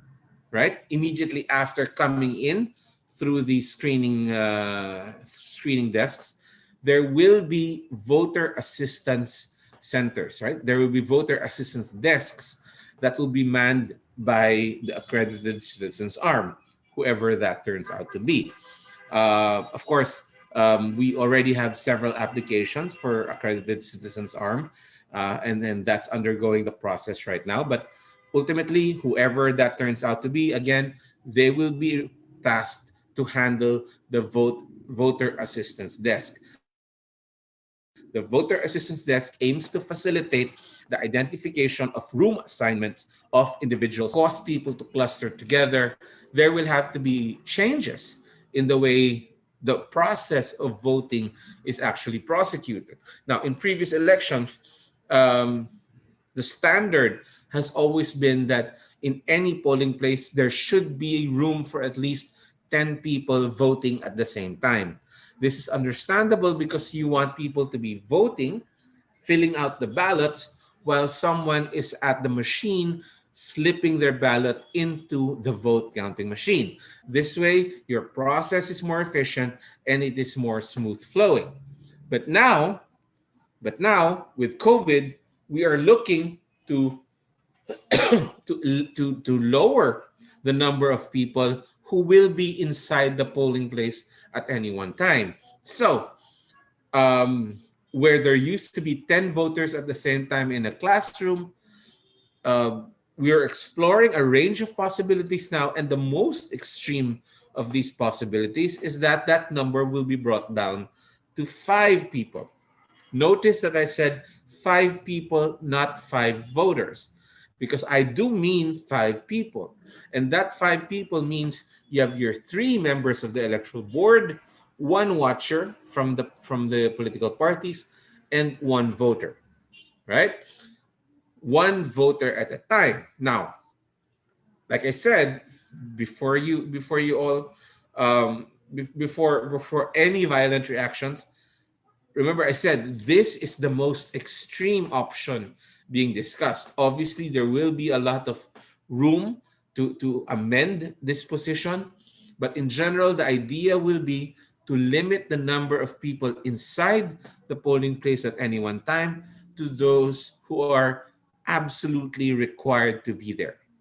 And again, in terms of absolute requirements, you're absolutely required only to have the members of the electoral board, the voter who is voting at that particular time, and at least 1 watcher for political purposes. But again, like I said, having 5 people at the polling place at any one time, that's probably the most extreme option. And there will be some room to negotiate on how many watchers will be allowed inside the polling place at any one time. However, having said that, the fact remains that we will limit the number of people inside the polling place, and that includes limiting the number of voters. So, yung dating 10 voters at a time, that might not be possible anymore. That's likely not to be possible anymore. So this will now have an impact, right? First, because you're processing only 1 person at a time, this means that voting will have to take much longer than it used to. So, prior to this, people have been talking about having a multi-day election day, right? Several elections spread out over several days. This is highly unlikely. not just that it's not in the law that it should be done that way. There are significant security concerns when you say you have to postpone the continuation of the elections until the following day. So the most straightforward response, the most straightforward way of doing it would be to just stretch out voting day, right? And so, again, the most likely scenario that we're looking at is a 12-hour voting day, possibly from 6 in the morning until 6 in the evening. Beyond that, it gets a little trickier because you're talking about the loss of natural light, and that might actually have a negative impact on everything else.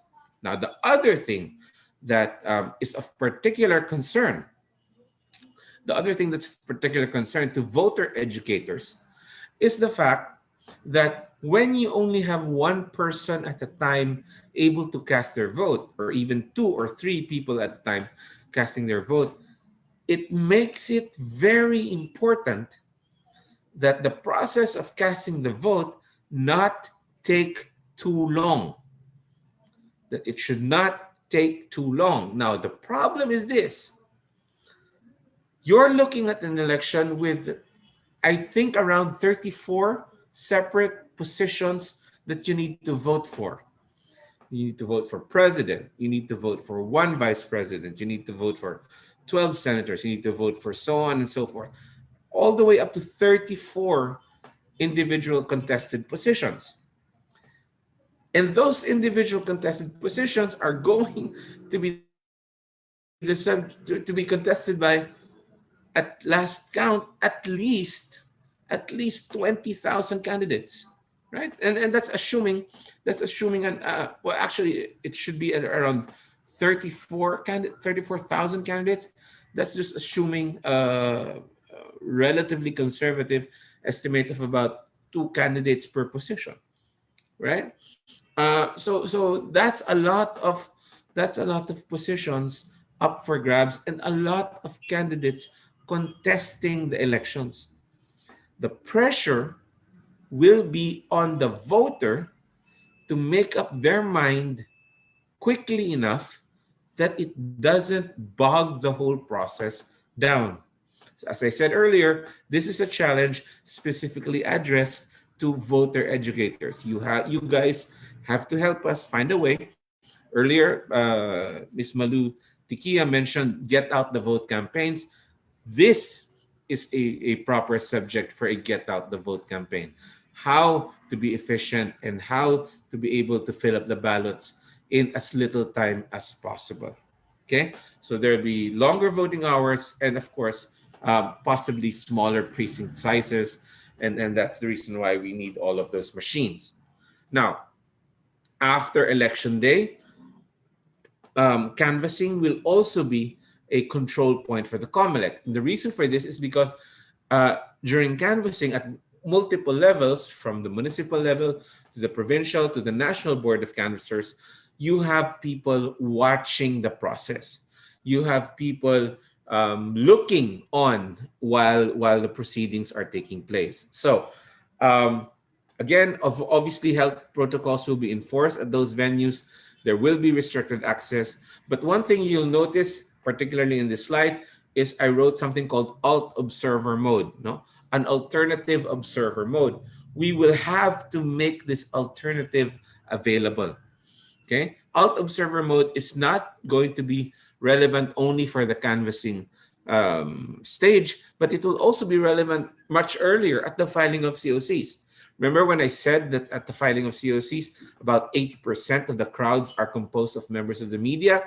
Well, yes, we will have to give the media a means to monitor the progress of filing of COCs away from the actual from where the actual filing happens, right? Which is where the crowds are usually concentrated. So maglalagay tayo ng something like an LED board that will stream a live feed from where the action is taking place. It will be the same model, the same idea for canvassing at all levels. As you can see, this can be rather expensive, but ultimately it will be for the benefit of everyone involved. Again, these are the main control points. Now notice that nowhere in these 4 control points have we talked about the actual campaigns yet. This is true because the campaign is not a control point for the COMELEC. Okay?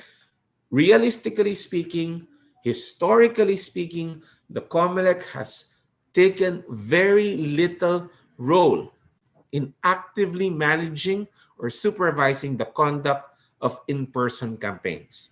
At most, the COMELEC allows political mass gatherings. This is contained in Batas Pambansa bilang 881. It allows the use of mass gatherings, but it goes ahead and says you can use mass media also. Again, you'll see this in Public Act 9006.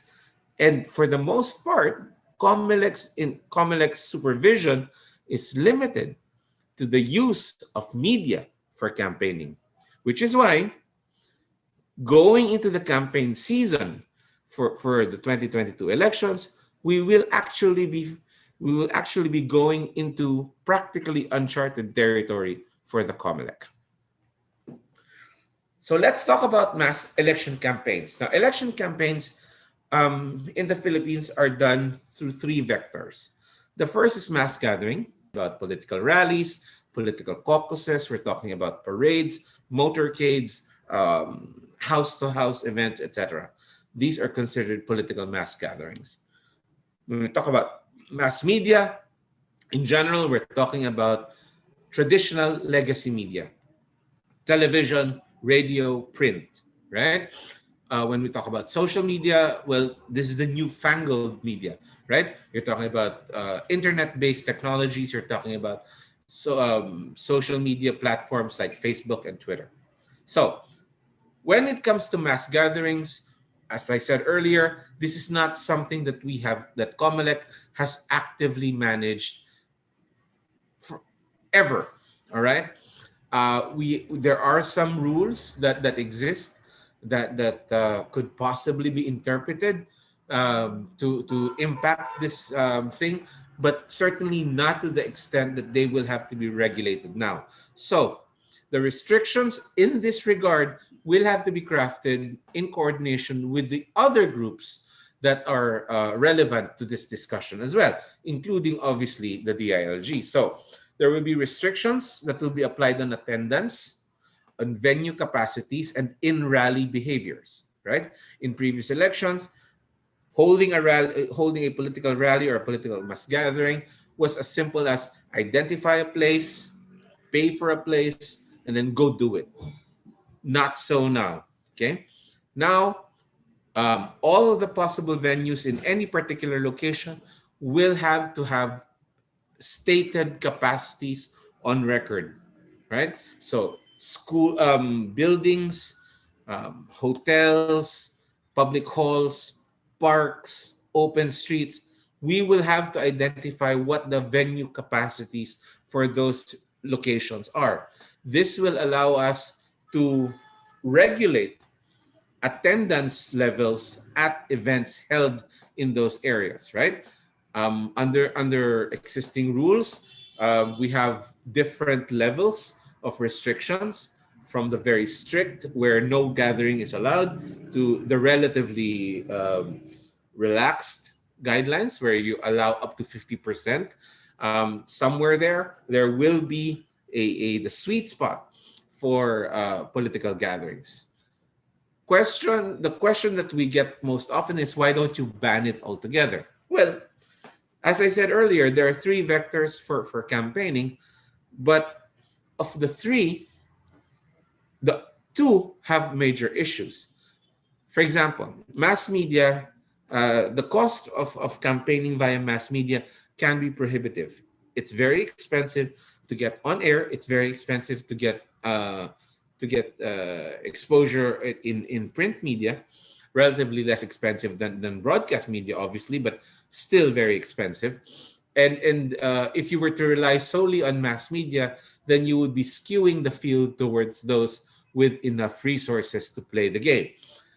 So obviously, while it is available, the cost can be prohibitive. social media, on the other, of using the platforms, right?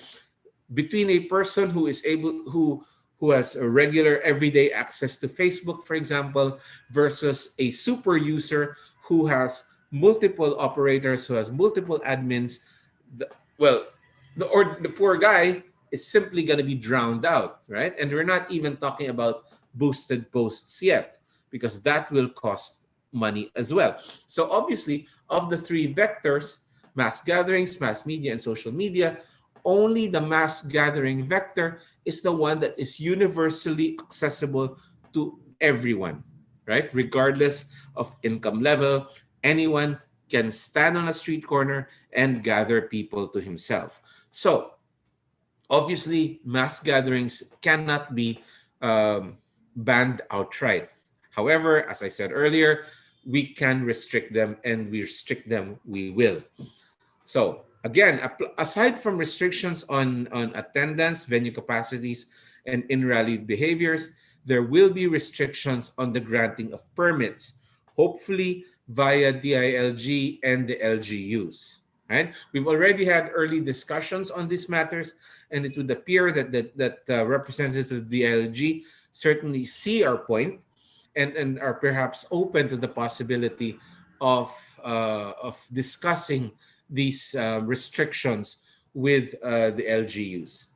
We will also need closer coordination with the barangay health system, because obviously a lot of the events will be happening, or all of the events will be happening at the barangay level, and the barangay will certainly have to be very intimately involved in policing the safety of these gatherings. Um, Whenever you see on social media now, or in the news, that there was a gathering, remember that this gathering happened in a barangay, and the barangay is the most obvious and the most frontline point of control for these events. So dapat the barangay has to be called into play. The barangay health system will have to be part of the whole process. Now, in order to help things along, right, the COMELEC is seriously considering authorizing the use of AVP trucks. No? In elections past, you would recognize the recorrida, or the truck with the sound system. Siyempre, bago na ngayon, for a lot of people, a sound system would be a simple trompa or loudspeaker would be antiquated, and many people are looking towards using mobile LED boards. There is already pending legislation that will possibly allow the use of LED boards, but if that doesn't come to fruition in time, then it's something that the COMELEC might consider authorizing as part of its standby power under existing election laws. So this is what mass gatherings are going to look like. They will be smaller, they will be more strictly controlled, and in-rally behaviors will have to be very different. For example, kung dati, one of the high points of a political rally would be distributing food, for example, to the people who are attending. Well, we will not be allowing food to be served at mass gatherings anymore. Where public displays of affection used to be part of the whole idea of campaigning. As they say, politicians go out to shake hands and kiss babies. You're not going to be able to do that anymore, because that will certainly be very risky behavior. And yes, that qualifies as public displays of affection, and that will have to be strictly regulated. Now, let's leave mass gathering for a bit, and let's talk about mass media. As far as the use of mass media as propaganda, there has been no change, really. A lot of people say, we need more time. We need to give more broadcast airtime to candidates. No such move has been made in Congress, and obviously, Congress will be the one that will declare that, not COMELEC. All right. COMELEC is preparing comprehensive guidelines on coverage, particularly with regard to safe coverage practices. One of the things that you'll notice when you see leaked videos of mass gatherings that are happening now, prior to even the campaign period, you'll see that the reporters and the people shooting the footage are engaged in risky behavior themselves. Right. Okay. So this will have to be amended as well. All right. I don't know how to erase those marks, but well, we'll just have to deal with that. Okay. Mass media will still play a major role, obviously. One of the more important roles that they will have to play will be as organizers of the Pilipinas debates, which I will have to say will be done pa rin, no? Only again in a different way. Social media regulation, really, there has been no regulation of social media campaigning, not since we started using social media with any sort of regularity back in 2016. We've been asking for a law on social media, but that hasn't been forthcoming. So as for now, the only regulation possible with social media is with regard to the cost of political advertising, right? And that there's really nothing we can do. And certainly there is no active monitoring, in the sense that, you can't keep watching and saying, oh, lampas na kayo or whatever. It doesn't work that way. And obviously with social media, there is no frequency limits, just regarding the cost of political campaigning. Now, earlier someone said, I think it was the speaker who also said that we must exert effort to make sure that people level up in their ability to use social media. And this is true. We are very aware of this need, and so we are partnering with third parties to provide tutorials on the effective non-trollish use of social media for campaigning. Again, it's one thing to have a Facebook account, it's another to use it effectively. And that's something that we want as many people as possible to have the skills to do. All right? So thank you very much for listening. And I think there's a Q&A afterward, and I'll be glad to answer your questions then. Thank you very much. Thank you so much, Comelec spokesperson, Mr. James Jimenez. Indeed, COVID-19 is a game changer. We will be having a lot of firsts, such as the restrictions on Comelec entry, media coverage, and rallies. We'll also learn that the Comelec and DILG are collaborating to come up with the guidelines of the electoral process, such as we'll be having one voter at a time, although Director Jimenez also mentioned that this is already in the extreme. We're also looking at a 12-hour voting day from 6 a.m. to 6 p.m. So I hope that everyone has been informed about the latest updates from the Comelec, and I hope that Mr. Jimenez has also shed some light on how the 2022 elections will be carried out. And now, let us proceed with the question and answer portion of this forum. I now yield the floor to Mr. Ari Lopez, Executive Director of Publicus Asia, to facilitate the question and answer portion of this forum. Mr. Lopez, please proceed. Hello, yes, good morning, everybody. Again, my name is Ari Lopez of Publicus Asia. I hope everyone here today has learned a great deal from the topics given. As mentioned, this portion of the session allows us to be able to further pick the brains of our speakers through the questions that I believe many of you have for them today. And I see a number of questions and comments that have already come in through the chat box. I encourage more of you to send your questions to the chat box. We will read them accordingly as we go along. And I would also advise that if you, for your questions, may you please attach to which speaker you would wish to address your questions to. So let's move with our first question here. So good morning, everyone. Whatever the methodology would be put in place to ensure that there's no cheating or switching of votes. I think this can be attributed to both Sir Louis Gia and, of course, to Sir James Jimenez. Well, age before beauty. Commissioner Gia? Yes, I think it has to do more with ensuring the secrecy of the vote. I want to emphasize this also because secrecy of the vote or providing mechanism to ensure that a voter would have would have enjoyed his right to secret voting is vital to make sure that vote buying do not work, no, importante yon. So I think that's something that Comelec Director James should be able to answer, because that's a procedural thing. How can we assure that the sanctity and the secrecy of the vote is protected? Maybe a better tool, or maybe an improved secrecy folder. All right. Um, I think, am I still here?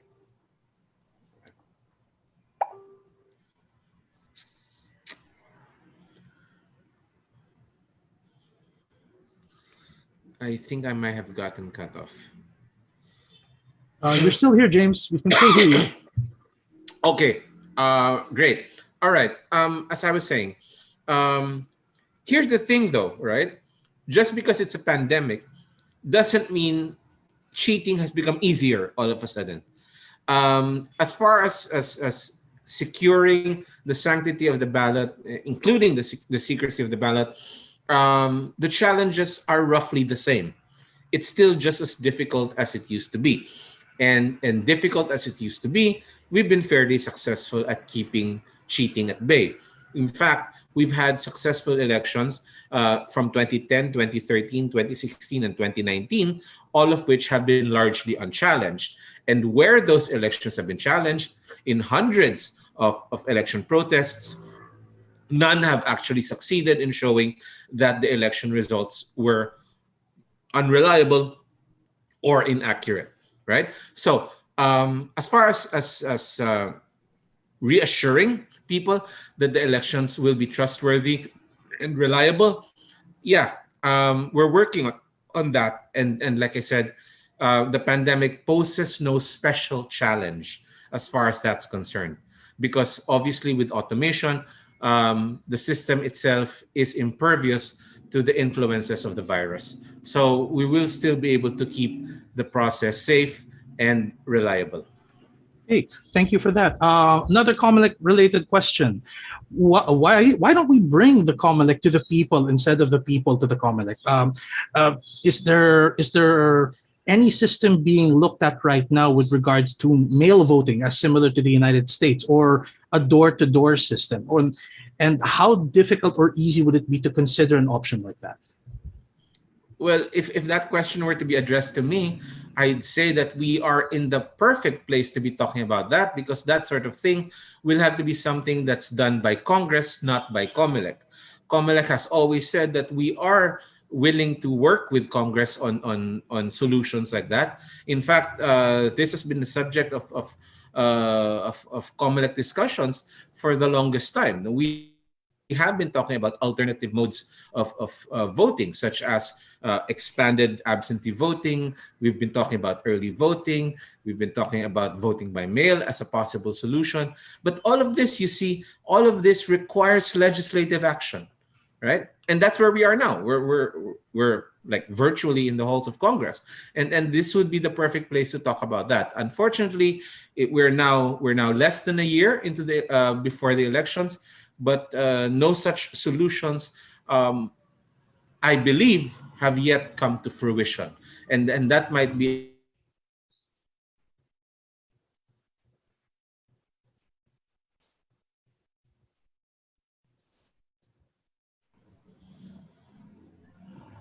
about it. Okay. All right. So let's move on to our next question here. Based on the talk earlier, voting will take much longer. So there's a concern here about the longer queues with elections being held in summer. How about for voters that need assistance, PWDs, senior citizens? What's going to happen there?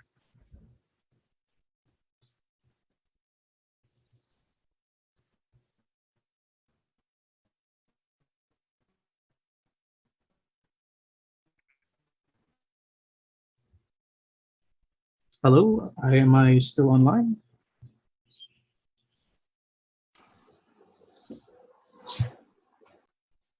Hello, Director yes. Jimenez? Are we still online?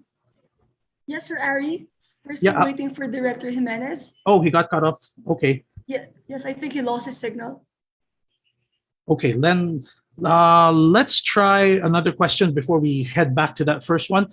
I think this would be something that can be addressed to Sir Louis. Can we ask any of the CSOs, the electoral CSOs, to help in actually giving voters education to the youth? They will and voter education. Of course, COMELEC is there for the information side, but CSOs who are involved in election, particularly mine, election 2022 coalition we would be glad to provide facilitators and speakers. And I'm sure PPCRB, NAMFREL, and all the traditional CSOs, electoral CSOs, as well as youth group, would be very much willing and are in fact waiting for your invitation. I see. What about, given that Sir James has already talked about a lot of restrictions with people being in the voter precincts, for example, how now is going to be the involvement of all the other CSOs? I imagine that we've been involved before with voters watching, and even during the electoral process, there has been multiple involvements of CSOs there. What would now be the adjustments that you foresee happening? Well, as I've said, that would really be a challenge. I mean, face-to-face or person-to-person observation is still the best way to really ensure the integrity of the process. Election observation and election monitoring is a recognized requirement for internationally, not just in the Philippines, in ensuring that an election is conducted fairly and with integrity. So I think that's important. What was done in other jurisdictions was to, put cameras in the polling centers, and probably that would even make election observation more available to more people, not just the observers. If you put camera in an election observation area, and I heard Director Jimenez talking about, limiting ingress and egress of classroom. Now, why don't we conceive more, which may be more, spacious, and which may be safer in terms of, preventing transmission of the disease, because they can be open air venues.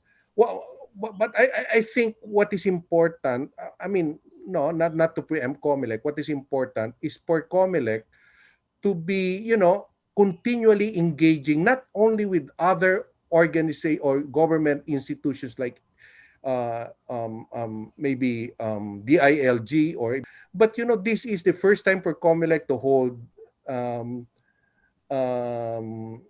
elections under a pandemic, and perhaps systems person, organizations person from the private sector might be able to help and give out ideas on how COMELEC can navigate and address these problems. So I think a more engaging COMELEC might enable it to find better solutions in addressing these problems. Having said that, like say places that have had successful elections, some of them really prepared for the appropriate legal framework way before the elections.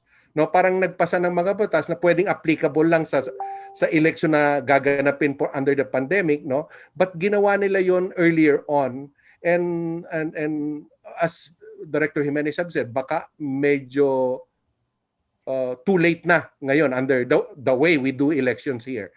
So maganda sana kung last year na naayos yan, may nagawang in place, but it is what it is, no? So we have to live with what we have. And I think the best way is to really be engaging all expertise, even from the private sector, para bunuin itong mga problemang ito. I think there's still time for that. Yeah, I'm back. I'm here. All right, great. I think we got cut off when I was in the middle of asking Yeah. a question, so let me ask again on that one. Sure. Based earlier on the talk, you already put it down that voting might take longer. So there's Yes. a concern here about the longer queues, the moving time, especially since this is going to be summer, and judging on just what we've experienced for this month, it's been a really hot summer. So how about when it comes to voters that have special needs, that are senior citizens? What about voters who need assistance? Well, obviously, the most straightforward solution to that would have been expanded alternative means of voting, such as early voting, for instance, like what our Commissioner Rowena Guanzon has been pushing very publicly recently. However, failing that, there will be, of course, priority lanes assigned for vulnerable sectors. We're talking about specifically those with specific needs. In previous elections, we've had what we call emergency accessible polling places. And these are polling centers, polling places that are specifically designed to be more accessible to people with special needs. You're talking about persons with disability, you're talking about senior citizens. We will simply be expanding this and certainly continuing this program. Now, apart from that, we are also in talks with other allied government agencies, such as the Department of Health, to provide on-site medical assistance. And this is a model that's been used since 2018 to some great success. So we will be continuing with these initiatives for 2019. Obviously, things will be a little more complicated because you're not just dealing with the elements here, you're dealing experience in Palawan. People are very willing to make allowances for these inconveniences. I mean, obviously, a lot of these new procedures will cause inconvenience to the public. But again, as we saw in Palawan, the voting public is very willing to accommodate these inconveniences as well. Okay, I have been alerted that we're pressed for time, so I'm going to just have one last question. What are plans of COMELEC with regards to billboards for candidates? Will you pivot more to social media platforms for these billboards? How will you monitor the social media expense, which should disqualify candidates who have overspent, or the candidates don't always declare actual expenses in their statement of election expenses and contributions? Right. Very, very quickly. Number one, there is already a pending law on the use of billboards, and it looks like it might pass. Certainly, it was discussed in the Senate very, very recently. Second, as far as expenses are concerned, we do not have an active monitoring system. Our monitoring system is really downstream, which is to say that at the end of the process, you all report how much you've spent, and that's when we find out whether or not there will be disqualifications handed out. But having said that, a lot of that is very illusory because ngayon pa lang gumagastos na yung mga tao eh. So ngayon pa lang overspent na yung mga tao. Ngayon pa lang we're talking about if you talk about the exact spending limits, then ngayon pa lang people who have announced that they're running for office or who have made the appropriate noises for people who are going to run for offices, ngayon pa lang overspent na sila. So wala rin eh. I mean, it doesn't really, almost doesn't matter. Which is why, paulit-ulit namin binabalik-balikan. COMELEC has repeatedly asked for an amendment to the existing law so that the premature campaigning loophole is addressed and that we're able to bring rationality back to the campaign spending limitations that have already been put in place by Congress. Okay. I see that Chair Robes would want to ask a last question here. So, ma'am, please go ahead. Thank you so much, Sir Riel. Hi, Sir James. I just want to make Hello, a ma'am. follow-up question. Hi, and thank you so much for giving this time to us. I just want to make a follow-up about the people with special needs. If we could consider the malls area to be part of the voting centers, at the same time, we could help also increase or boost the micro-entrepreneurship in terms of the outlets here, the fast food and all. Because when it comes to vaccination area, the various malls are open for that. So why don't we consider to bring in the malls for the special needs, for the special needs people, our partners, our constituents. At the same time, mabubus natin ang kampanya sa micro entrepreneurship program. So are we open for that? Thank you so much, Sir Ariel. Thank you.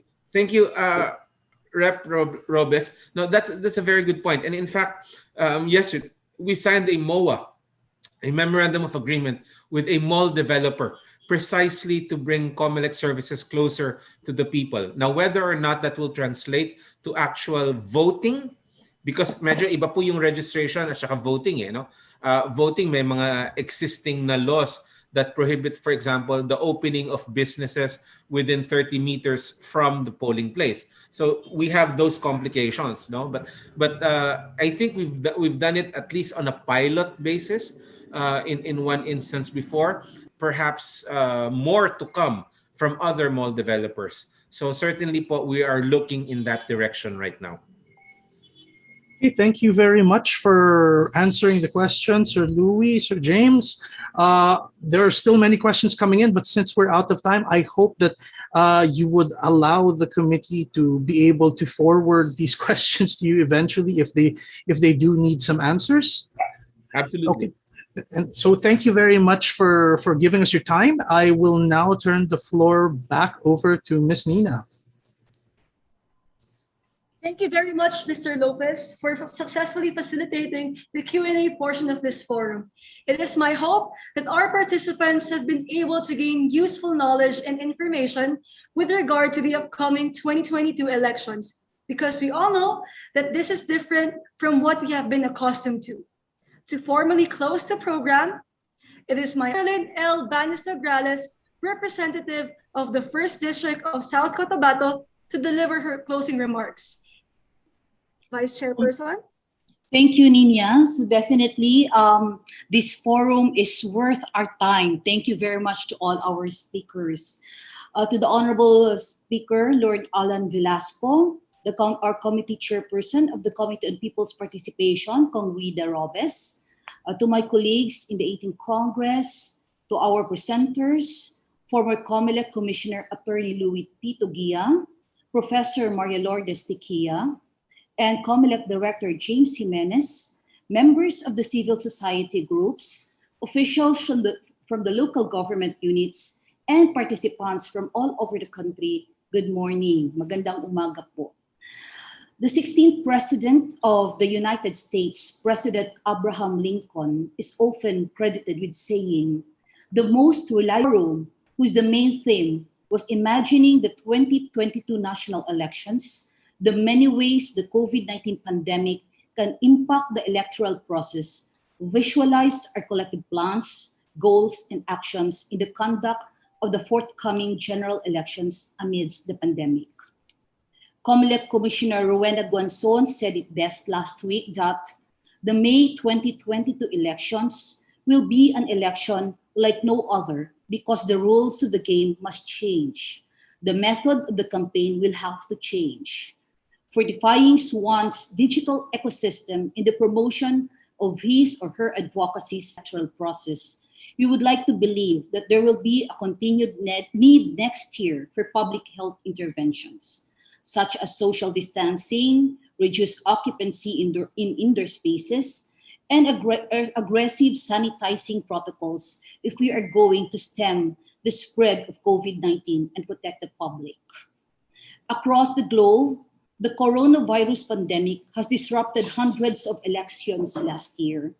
While more than 60 countries postponed voting, dozens of countries took various steps which are worthy of emulating in our jurisdiction to reduce the risk of voters and election officials contracting COVID-19. We still have much time to make policy changes that minimize personal contact, reduce crowds, and limit common access to high-touch surfaces. In making such changes, we must consider not only public health and safety, but also how any new voting process affects election access, integrity, and logistics. We have listened to the keynote speech of the speaker, Honorable Lord Alan Velasco, assuring us of the full support of Congress to ensure inclusiveness in the conduct of the forthcoming general elections. COMELEC Commissioner Louis 2022 elections amidst the pandemic. Professor Maria Lourdes Antiquia presented her valuable insights in organizing the conduct of campaigns and elections in 2022. Kong Rida Robes, our chairperson, thank you so much for this great initiative aimed at raising public awareness on how the pandemic can change public participation in the 2022 elections. Maraming salamat, Chair Rida. Last but not the least, we would like to pay deep respect to all the members of the electoral CSOs and NGOs, officials from LGUs, and all the participants for their contribution in this forum. Truly, with your excellent presentations and active participation, we can now conclude that the general objective of this forum has been completely accomplished. We were standing before on one side of a massive river of uncertainty and hardship. But now we are seeing the other side of the river courtesy of your vision and guidance every step of the way. With the pandemic, we reinvented ourselves. For us, it is time of opportunity to adapt to the new normal. Together, this is the future that we are now creating. Thank you at mabuhay po tayong lahat. Maraming salamat. Thank you so much. And there we have it. Thank you so much to the Honorable Sherlyn L. Bañez-Nograles for that very fruitful and remarkable closing. To our guest speakers, please doubt your wisdom and efforts. The House owing certificates of appreciation to our notable guest speakers. Allow me to read what is written here.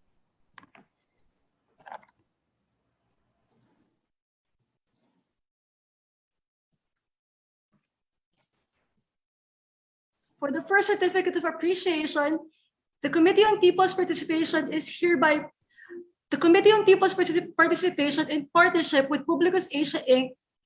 hereby presents the certificate of appreciation to Attorney Louis Tito Guia for imparting his knowledge as the COVID-19 pandemic can. Sir Attorney Louis Tito Guia, thank you very much. And now, let us present the next certificate of appreciation to Professor Maria Lourdes Antiquia. The Committee on People's Participation in partnership with Publicus Asia Inc. presents this certificate of appreciation to Professor Maria Lourdes Antiquia for imparting her knowledge as a resource speaker in the forum entitled Imagining the 2022 National Elections, the Many Ways the COVID-19 Pandemic Can Impact on the Electoral Process, held on the 13th day of July 2021, 9 o'clock in the morning via Zoom. Signed by the chairperson of the Committee on People's Participation, the Honorable Florida Rida P. Robes.